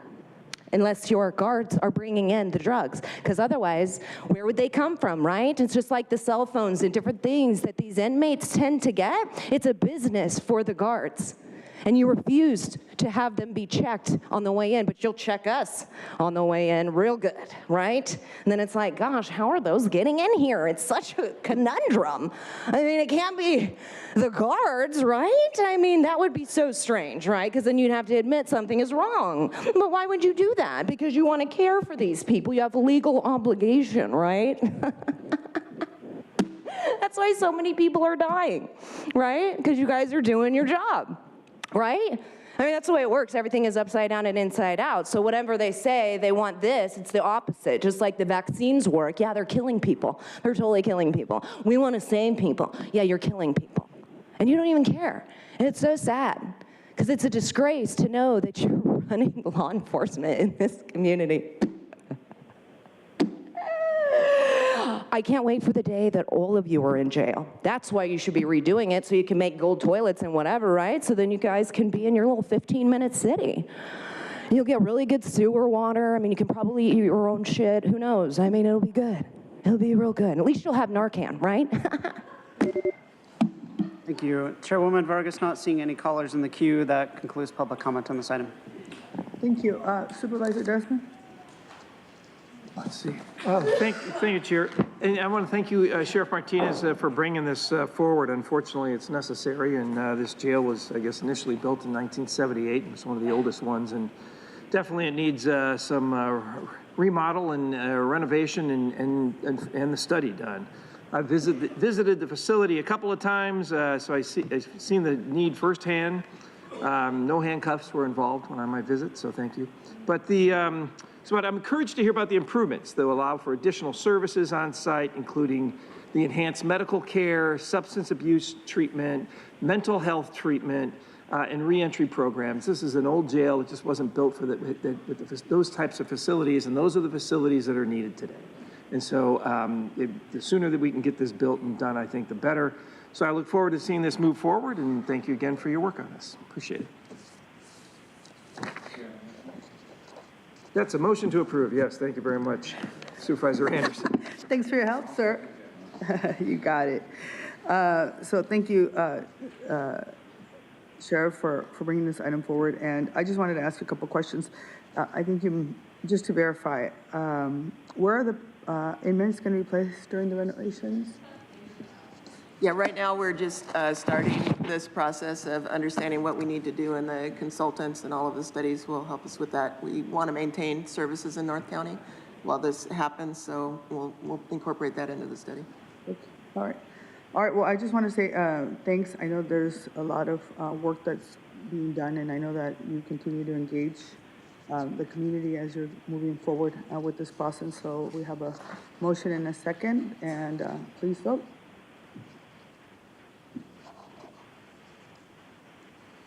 Chairwoman Vargas, that motion passes unanimously with all supervisors being present and voting aye. Okay. Next item on the agenda is item number 27, is to conduct an enterprise-wide assessment of homeless services in San Diego County. I'm going to turn it over to public comment. Thank you, Chairwoman Vargas. We have 13 requests to speak on this item, 7 in person and 6 requesting to speak by phone. Also note for the record that we received 2 e-comments, 1 in favor and 1 neutral comment. Any members of the public that requested to speak on item 27 by phone, please dial into the conference line now using the instructions that were provided to you. We'll begin with the in-person speakers, starting with those in favor of this item, followed by those in opposition. As your name is called, please come forward and stand against the east wall under the murals until it is your turn to speak. I'd like to invite forward Haney Hong and Levi Giaffaglione.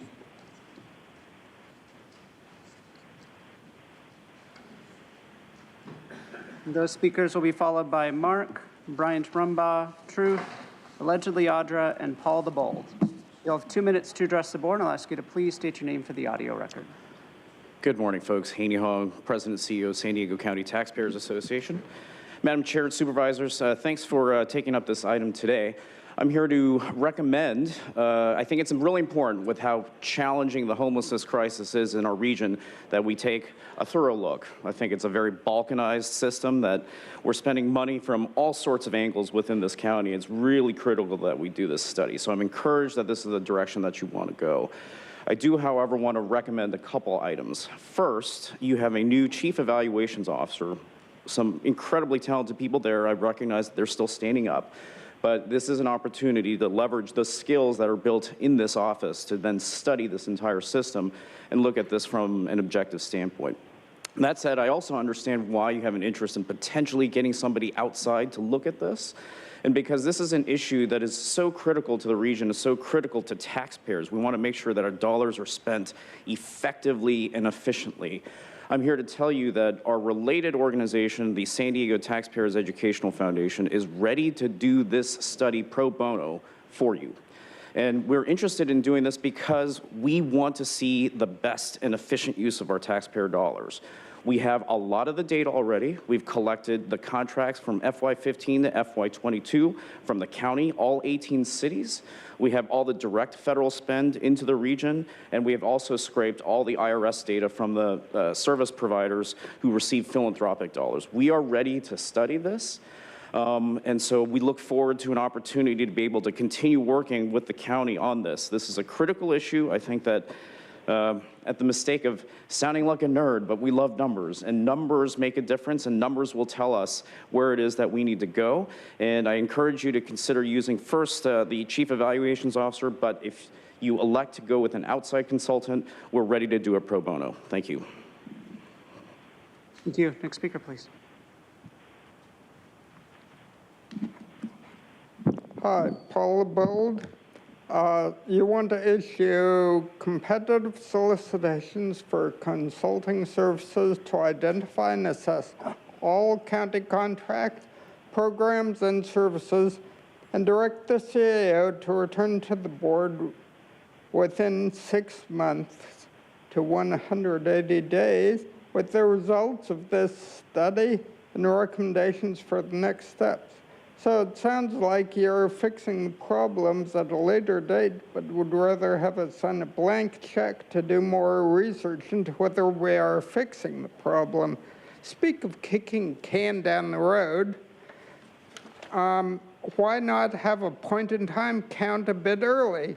Lots of volunteers, no money. There's your answer. We should know these problems by now.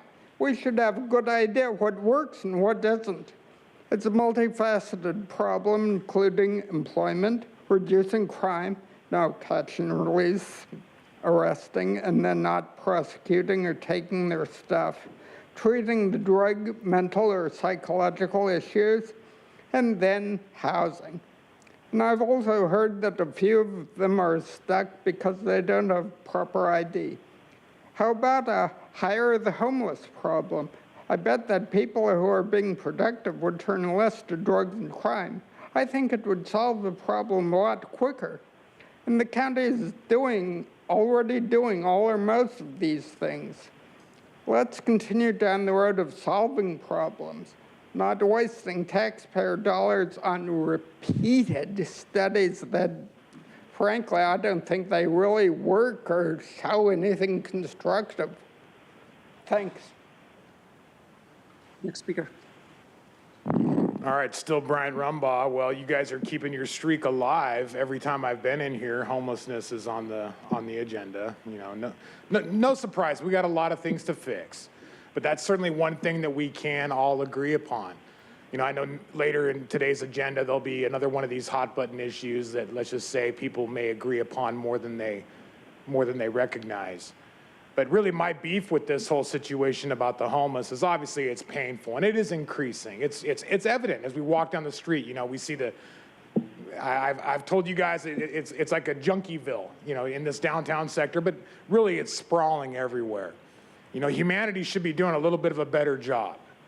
Okay, when it comes to us throwing money at problems, me as a citizen taxpayer, I have a big problem. Once again, when Alejandro Sanchez comes in here and talks about really kind of the failed investments, let's just say, you're going to have a bunch of people come up here and tell you that they're going to be the best consultant. That guy that was going to do it pro bono, I wish I would have listened to him a little bit more. I almost feel like I want to get a business card, to be honest. But what I will say is that you're going to have a lot of these consultants that you hire where they love the fact that they closed the deal. They got the contract to be the consultant. We need to recognize that all things are relative in this world. Just like what Mark was saying in the previous topic, really us having, let's just say, psychotropic drugs being forced into people, that's not going to necessarily solve the long-term problem, okay? And ultimately, we need to find a better way. We need to get back to the roots. Of course, one of them is to recognize the Bill of Rights. I am expecting each of you people to not reduce the time allotted for my public comments moving forward. Next speaker, please. Hello, my name is Levi Giaffilioni with Lived Experience Advisors. I want to speak to item number 27, conduct an enterprise-wide assessment of homeless services in San Diego County. Does everybody notice that word says homeless? It doesn't say serviceless. So I want to point that out because the county and the city have repeatedly failed meeting their housing goals every year. And so while I do support doing a complete audit of the entire county and the services that we're lacking, it's kind of misleading in the fact that you're assuming that people are not receiving these services when in fact our TFH data shows that there's 36,000 people receiving services. Now, if you want to get people off of the streets, then you're going to need residential infrastructure to put those people in. Regardless of what that is, regardless of what kind of treatment needs they may have, they're going to need a place to live. And unfortunately, that's in San Diego, where we have the highest cost of living. And so again, that word is homeless. That's what bothers everybody, is that they don't have a home. It doesn't bother people that they're not receiving services. It bothers people that they're on our streets and they deserve more dignity. Thank you. Thank you. Next speaker, please. It's true, this item says, quote, cities across the state to perform reviews of their homeless services to ensure transparency and accountability in policy and funding solutions, end quote. Wrong. Nobody really cares about transparency. And if people like me don't call out the inefficiencies, anomalies, or flat out corruption, then there's no chance of accountability. Cities have performed reviews because that's the only way they can get the state and federal debt dollars. So why not conduct the same type of assessment for all county programs, especially the community enhancement and neighborhood reinvestment programs y'all had hidden from the public's knowledge at these meetings that cost the people millions in secret every month without transparency or accountability. Most of us are at the brink of becoming homeless with the way you supervisors throw people's tax money around. But now Helen's going to look for a consultant for this assessment. And how much will that cost? Mystery amount. So I'm going to say accept that pro bono independent assessment. County can't be trusted. Did anyone even assess how there's a 22% increase in homelessness when the county spent millions and millions on this issue? Perhaps money is not the solution. Perhaps families need to stick together like they're supposed to. Perhaps neighbors should look out for each other like they're supposed to. Back to basics. If the 5 main strategic domains include root causes and prevention, diversion, mitigation, services, treatment, outreach, emergency interim housing and resources, and permanent housing and support, then how could there be gaps? We can agree that root cause is step 1, I hope. But perhaps the rest of the steps are out of order.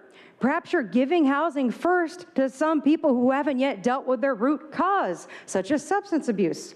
Perhaps you're enabling drug use with harm reintroduction services that provide foil, needles, and pipes. And if you guys had done things correctly from the beginning, there wouldn't be gaps or even a need for so many collaborations. Instead of being derelicts of duty, you need to become discerners of development. Move away from what's not working. Thank you. Next speaker, please.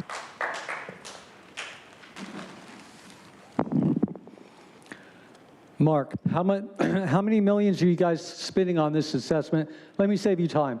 People are stressed out, they're homeless, they need small 3D printed places that walk, good food and water, and a way to reintegrate back into society. There, save you, what, tens of millions? Your low-income housing is a corporate scam on taxpayers. According to 10 News, Vallejo Village cost $38.3 million to build using a combination of government funds and loans from banks. Loans from banks means we taxpayers will pay interest on $38.3 million or a portion thereof, which divided by 64 affordable rental housing units equals about $598,000 each. They receive housing vouchers, meaning that taxpayers pay a large portion of the rent on housing taxpayers already built on land taxpayers already paid for. Last time I checked, these supervisors were getting about $193,000 per year to steal your money for San Diego Incorporated. And don't forget the huge consulting fees. I've told these supervisors many times how they could 3D print 10 by 10 rooms for about $1,000 each, certainly no more than $2,000 each, not $500,000 each. They can print common cafeteria and restroom facilities and computer labs. They can locate groups of perhaps 500 near mobility hubs and direct their social workers to help them with trolley passes to get jobs, set up bank accounts, and reintegrate back into society. And they can use land they already purchased with taxpayers' money and not charge taxpayers twice to rent it for low-income people. But helping us taxpayers is not our supervisor's plan. Since they won't stop or tell you about the Federal Reserve inflation scam, we all will eventually become homeless as our government transfers more of our property into corporations to rent it back to us like serfs to feudal lords, boiling the frog slowly in plain sight until the middle class disappears. And they're succeeding if you don't share these video titles with everyone and stop them peacefully now. $1,000 or $2,000 instead of $500,000 per unit is a huge difference. Yeah. Next speaker, please.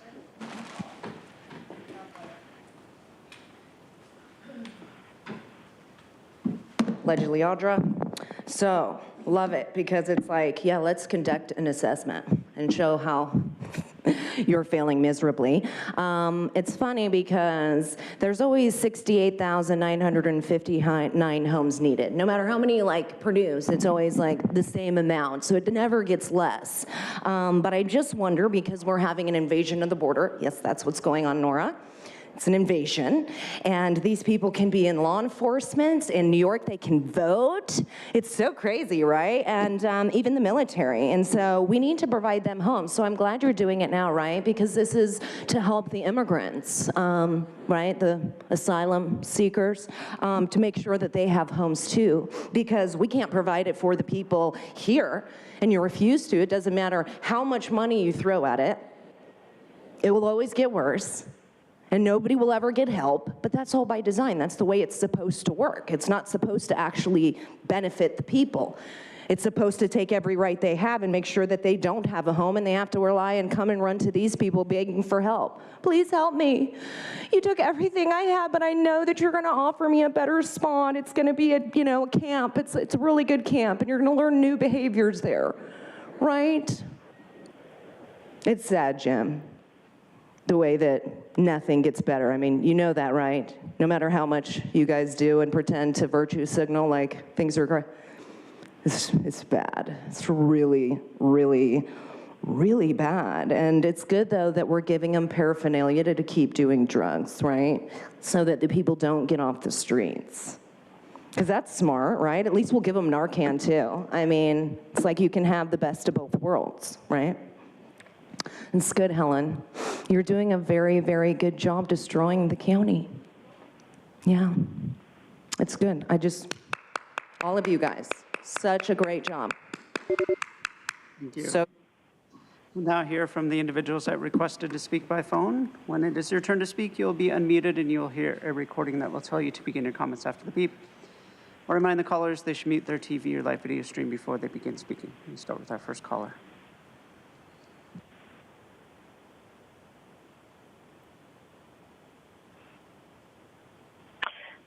Good morning. This is Sandy Muskowski. I'm with Lived Experience Advisors, HEAL Network, and Voices of Our City Choir. And I appreciate that you are making efforts to address and look at our homeless services across the county. I do have a few points I would like to state here.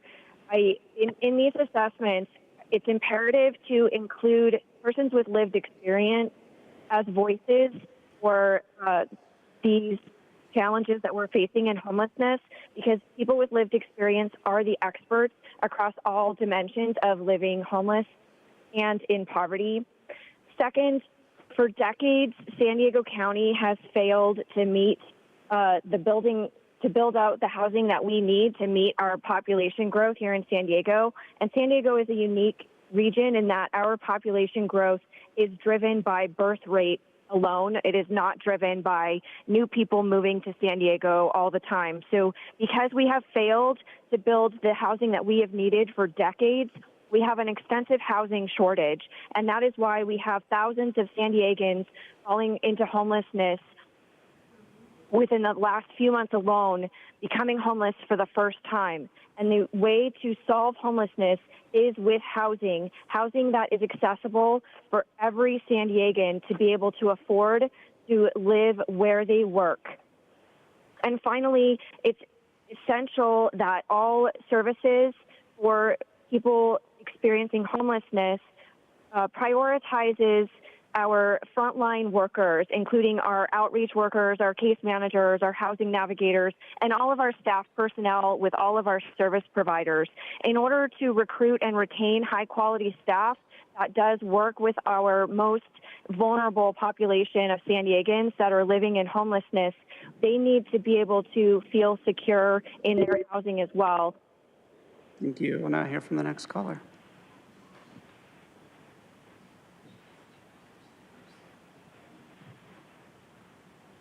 Hi, my name is Lily. I'm a Golden Hill resident. I'm a native San Diegan, and I don't know if 120 seconds is enough to cover all the bullshit you guys are doing to our city. Wow, I just saw that you are all talking about funding for body scanners for jail inmates right now. You have to be fucking kidding me. You are asking for $500,000 of our tax dollars to better the jail system. What a joke. Excuse me, for the caller, Fuck this the item jail is item 27 regarding an enterprise assessment of homeless services. Yeah, fuck the jail systems and the inmate criminals. What about our hardworking middle-class San Diegans losing their housing because you are not doing your job? We are in a housing crisis. I've never in my life actually known so many people living in cars or one paycheck away from homelessness. And what are your fucking solutions? Red tents with blue porta potties? What a joke you guys are. Tell me something and be honest. Why in the world would a homeless person want to give up their current tent situation and porta potty in downtown to go to one of your controlled red tents? How is that even humane? I'm baffled that you guys think this is a solution. My message to you, Nora, and all you clowns is that I am extremely disappointed in you guys all as human beings. Do better for our people. Do better now or resign and let someone who cares for San Diego take over. Thank you. Now hear from the next caller.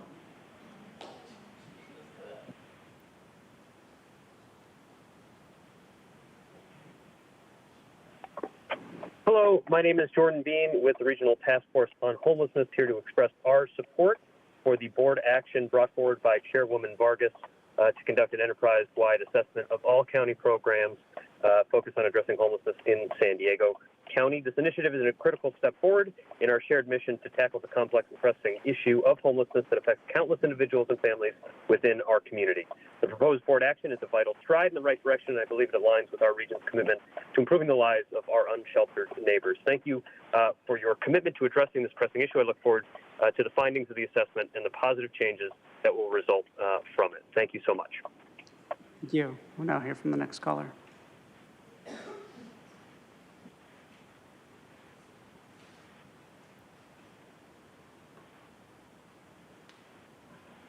Well, good morning.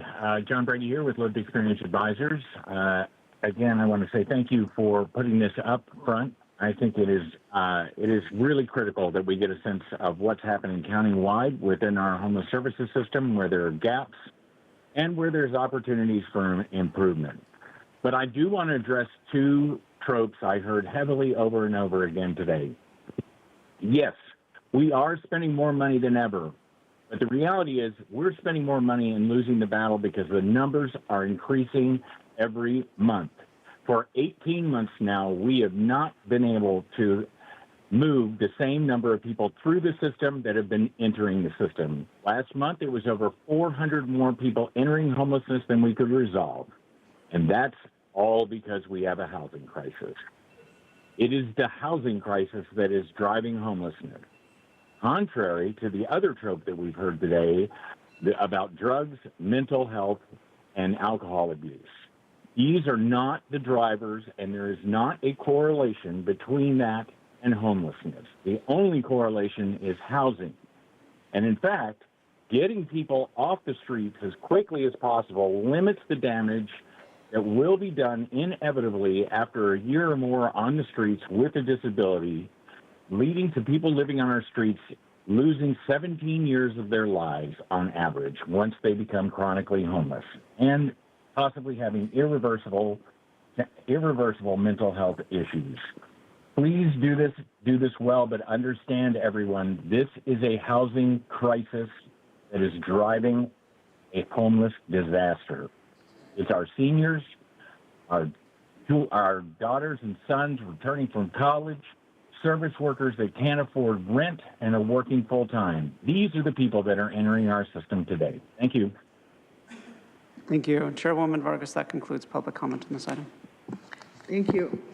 And so, thank thank you for everyone who made comments today. So I want to first start off by saying that, this board has been absolutely committed to addressing how we reduce our unsheltered populations in the county of San Diego. And the first thing we did was we created the Office of Homeless Solution, and it was one of my top priorities. And we've created this framework really to guide our work with the ultimate goal of really ending homelessness. And we've done a lot of work in investing more dollars than we ever have.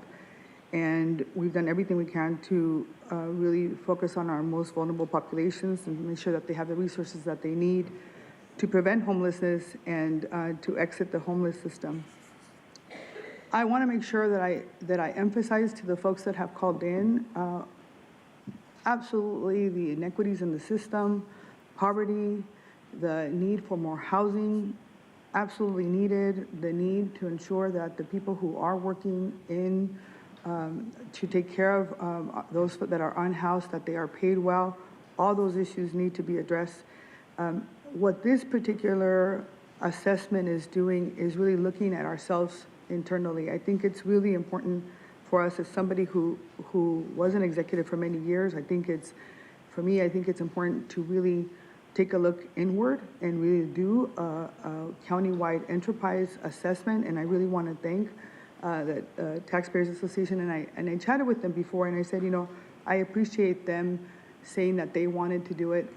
For me, it's really important that we don't, different organizations bring different perspectives when they do these assessments. And I understand that there's some interest in, why don't we have, for instance, our Office of Evaluation and Performance Analytics doing this work, because that's some of the work that office could be creating. But the truth is that they're actually already evaluating some of the programs that we have in, like the shallow, program that we have for our seniors, et cetera. So they're doing a lot of the assessments internally.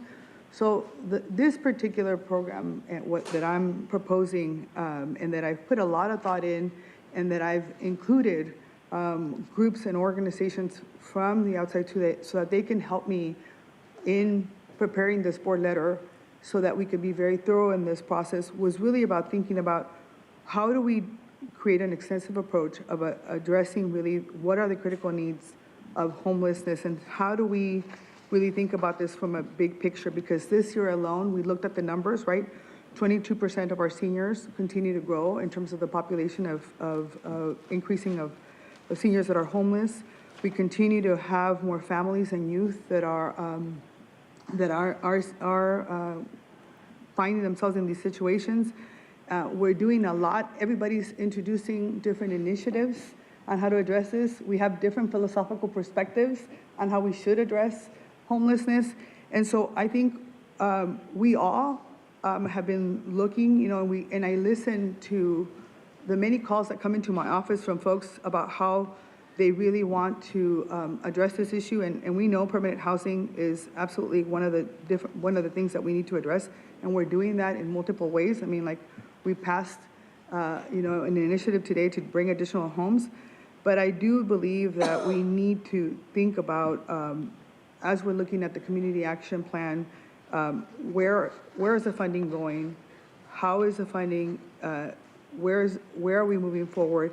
And this is a very important way for us to have an independent assessment done enterprise-wide, so that we can make sure that we have all of the information so that we can move forward with our CAO as we're creating a budget for next year, and we are figuring out what the next steps are. What do we stop doing? What can we do better? How do we make sure we continue to engage? And so I strongly ask my colleagues to support this board letter that has been very, very thoroughly vetted, not only in partnership with community groups and also with folks who have experienced homelessness as well. And so with that, I propose a motion to support an enterprise-wide assessment of homeless services here in San Diego County. So that's my motion. Thank you. Supervisor Lawson-Remer? Yeah, so first of all, I just think that this is such an important issue. So I think great minds think alike, I guess I would say, because we were working on bringing a board letter on doing an audit of our homelessness programs and beat me to the punch. So good to see that we're all thinking in the same direction. You know, I really want to echo that there's just such, you know, over the last few years, our board, all of us, have really put a huge amount of emphasis on homelessness and investing in homelessness and investing in shelters and diversion programs and all the kind of gamut of creative ideas and old ideas that different people have brought to bear. And one of the things that I've definitely become concerned about is sort of like a lack of kind of holistic analysis on whether these programs are the right programs, whether they're actually being the ones that are going to make the most of a difference, because at the end of the day, we don't have limitless resources, right? We have a finite amount of resources at the county, and I think we really need to be spending them as best as possible. And I think all of my colleagues, you know, we might have different philosophies, but I think we all are committed to tackling homelessness. And, you know, as a person who comes from a data-driven background as an economist, I'm just really want to make sure that we have really, really good understanding about what programs are making a difference and where we're getting a return on investment and all of that. So I think big picture, I think this is great. I'm super excited that my colleague brought this forward because this was something I was already, you know, cooking up and working on. And so just really happy that we're beginning to think in the same direction. I mostly had some kind of specific questions about some kind of implementation aspects that weren't super well articulated here or weren't clear to me, and I just want to make sure that they were clear as we move forward. So I don't know if Chairwoman, if you would prefer I ask our CAO or yourself. I just had like a couple questions about implementation and how that would work. So, I mean, I think obviously it's talking about the CAO, you know, directing a study. So I guess I just want to know, I know when we put out a bid, like a contract or an RFP, there's a lot of work done to like design what are the terms of that RFP, what are the deliverables in that RFP, what are the expectations regarding that RFP, and then timelines for report backs and for delivering deliverables. And then on top of that, you know, qualifications for those who bid. So what is the thinking that you personally as the CAO is going to write that, or is it Michael, since you might not be here for the duration of this contract? Because I know that it's clear that it's not meant to be the Office of Homeless Solutions and Equitable Communities that's drafting that. I think that was pretty clear from the way this was written. Or like if it's not going to be you personally, you know, drafting this in the back room in the CAO's office, who would you enlist in the enterprise to help you think this through about how to design that RFP and the qualifications for those who bid? Thank you, Vice Chair, for the question. Yes, I will not be here for that. I think everybody knows I'll be retiring officially. January 9th will be my last board meeting. But we have a team of experts that will... Sorry, you know how I am, right? I mean, who? Like experts who? Well, like I'm getting real granular. There'll be a team of people that we will vet this through, we'll get ideas, and we'll figure out what we think should be in the RFP. We will clearly be talking to the chairwoman since it was her board letter, and we want to make sure we're capturing what her thoughts are on that. I have no doubt that you will want to give me some input on what you would like to see. We'll certainly be working with OEPA. That's one of the experts that I would say we would have that. Happy to engage with the Taxpayers Association on some of their thoughts. So we'll put together an RFP that we think meets the spirit of what the board is trying to accomplish with this. And then we will put that out on the street. We will meet with the vendors. We always have a pre-conference. We get feedback from them, and we'll clarify if we need to change anything in the statement of work, and then we'll proceed as any other procurement. Okay, that's super helpful. So I think that was just not clear to me. So it sounds like you would be getting input from our friends, the Taxpayer Association. I'm just saying we certainly can get experts. We have access to experts. And not just them, like a broad community folks who might have. Well, I don't want to say a broad community because we don't want this to take 6 months just putting together the RFP. So I want to be really clear, this timeline is, I think it's 180 days, but we would certainly have what we think are the targeted experts in the field to help us. We would do a first draft, get their input, and then with internally to the county, you mentioned OEPA. Are there other parts of the county in addition to OEPA that you would be seeking input on? Well, I would certainly talk to our HSEC team and get some input from that. I would certainly talk with Michael, because he will be here after I'm retired, to make sure we follow this through. I'll be talking with Ebony, and then other experts that we have internal, and then we'll look to who are the right people externally to help also inform that for us. And you would be able to talk to any of the board offices who had sort of thoughts and input on how this was structured as well. Well, isn't it sort of like the way we do every other form that we have done, every board letter? It is. We have a process on how we do every MOU, every contract. That's right. So it's kind of like the same way we've done it. I mean, to be honest, I don't feel like they're always the same. I think we have different people who are in charge of different ones. Sometimes it's HHSA, sometimes it's PSG. Well, we go with subject matter experts in whatever the particular direction is. In this particular case, it's homeless. It's trying to pull together data to look at that and then report back on what we're spending, and then what are the metrics to see, are we spending it most effectively, and then report back and get direction from the board from there. So those are the experts, and that's how we do other procurements in that regard. If you want a different process. No, this is super helpful. I think this is, I just wanted to kind of talk it out. So, because we often have like a part of our county that's responsible. It's not as normal that it's like the CAO's office. So I think this helps me better understand the process that you outlined. Let me be clear. It's the CAO's office is the DCAOs as well, always. They are my people that, the various entities and the experts in the various groups. And so I will be going to those experts, and that's why I say Dr. McDonald has housing under him. He has HSEC under him, Homeless Solutions. We have Ebony, who has the Finance and General Government Group. She has OEPA, and Michael has evaluation responsibility. So I will be relying on many experts from across the county, and they'll be pulling something together in that regard. But the difference in this particular one, I believe, is what you're trying to drive towards, which is this will not be prepared by HHSA specifically. If that's your question, no, it's, I see the direction is clear. You want it managed out of the CAO's office.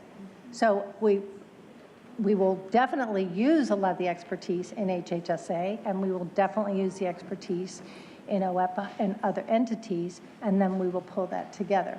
Thank you. No, that was super helpful. I think that really did answer a lot of my questions. I think I think this is great, as I said, and I think as I kind of vote for this and support this today, I think the things that are, I appreciate that you're going to be soliciting feedback from the various board offices, because I certainly will have some, but I think... Let me be really clear. I'm not going to come around and ask you all, but if you want to provide me some information, and use that, absolutely, and I will certainly have a dialogue with you about it. No, that's perfectly fine, thank you. But I want to be really clear. I don't want a process where every time we go out with an RFP that we're going around and meeting with every single board office. And number one, I think I would have a Brown Act problem with that, and I'm certainly going to be very careful of that.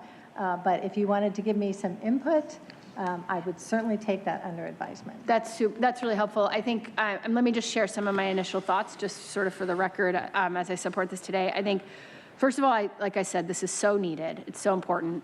I think there's kind of two different perspectives that I'm hoping can kind of come back from this process.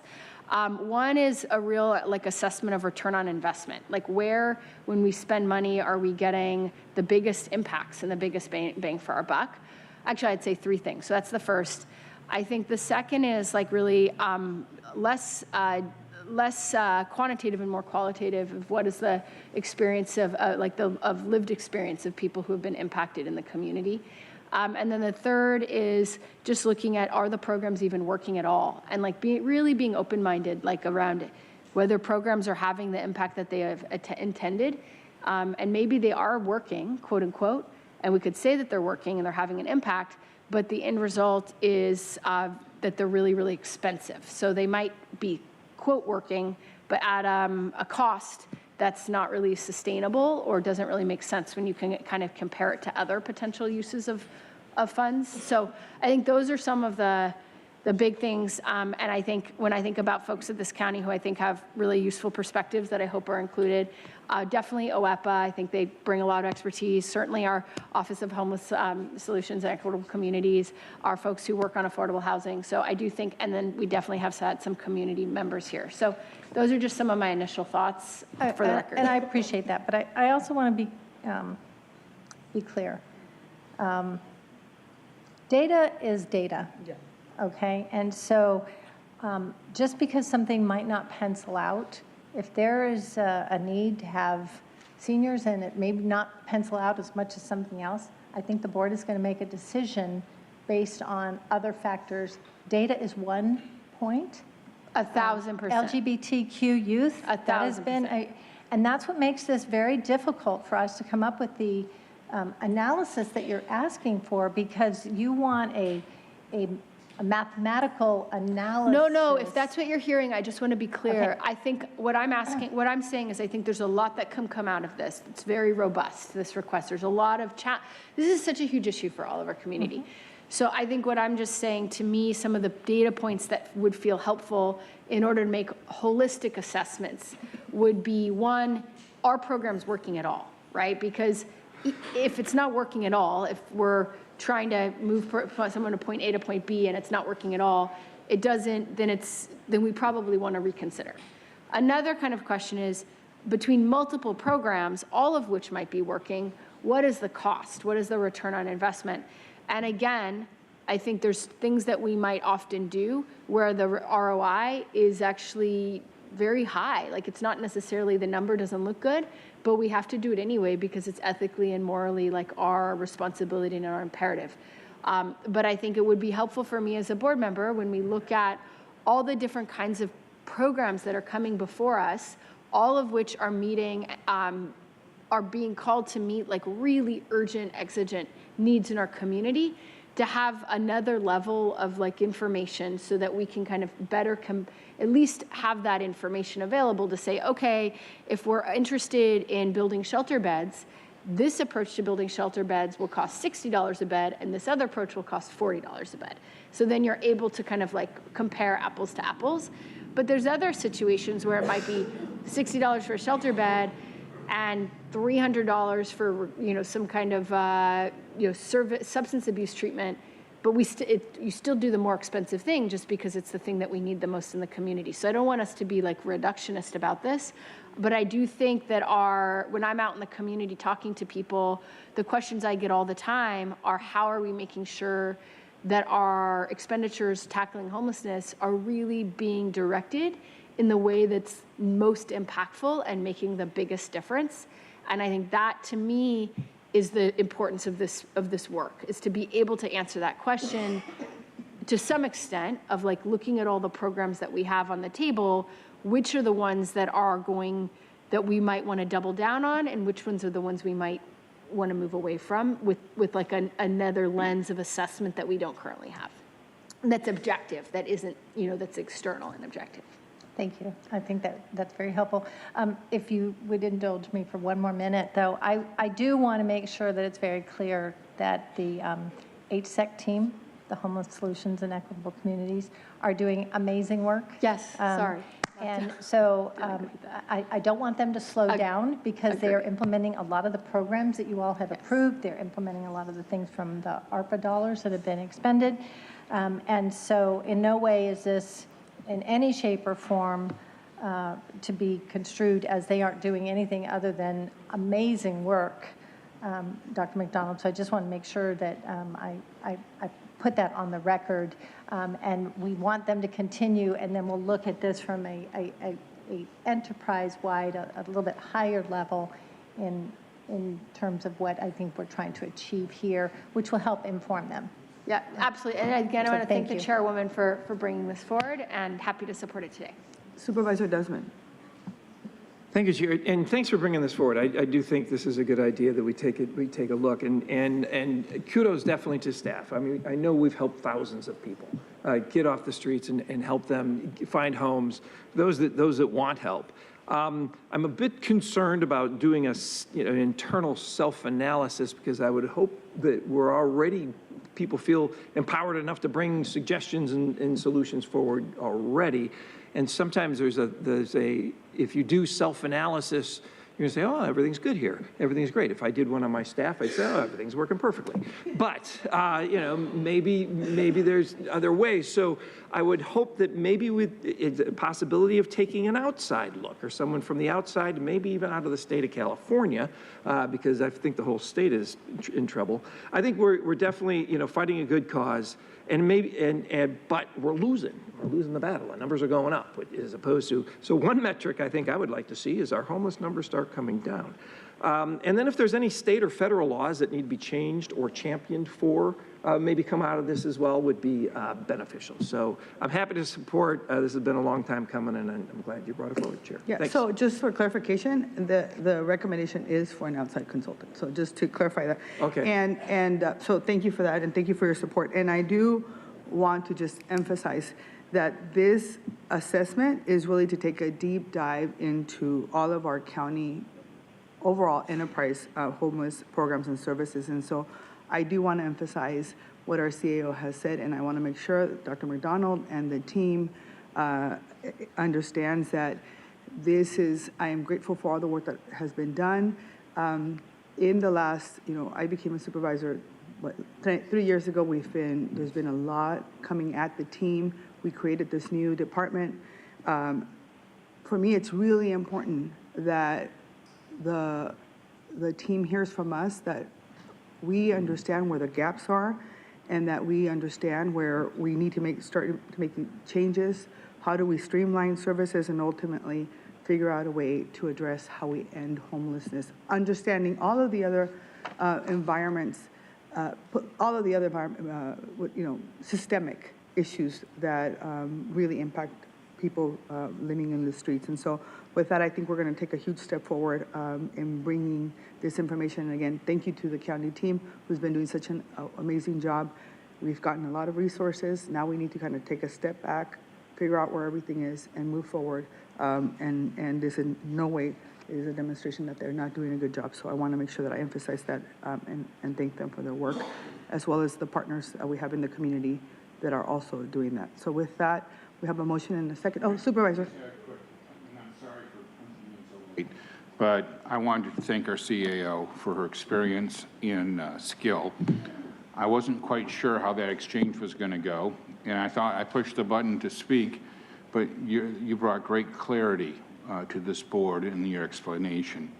I'd be highly uncomfortable if one office tried to micromanage all our districts. And so I appreciate your open-mindedness to take our input, but at the same time balance the fact that we all have different constituents, all worthy of us advocating for them. So thank you so much, and Madam Chair, thank you for allowing me to speak. Thank you. We have a motion and a second. Please vote. Chairwoman Vargas, that motion passes unanimously with all supervisors being present and voting aye.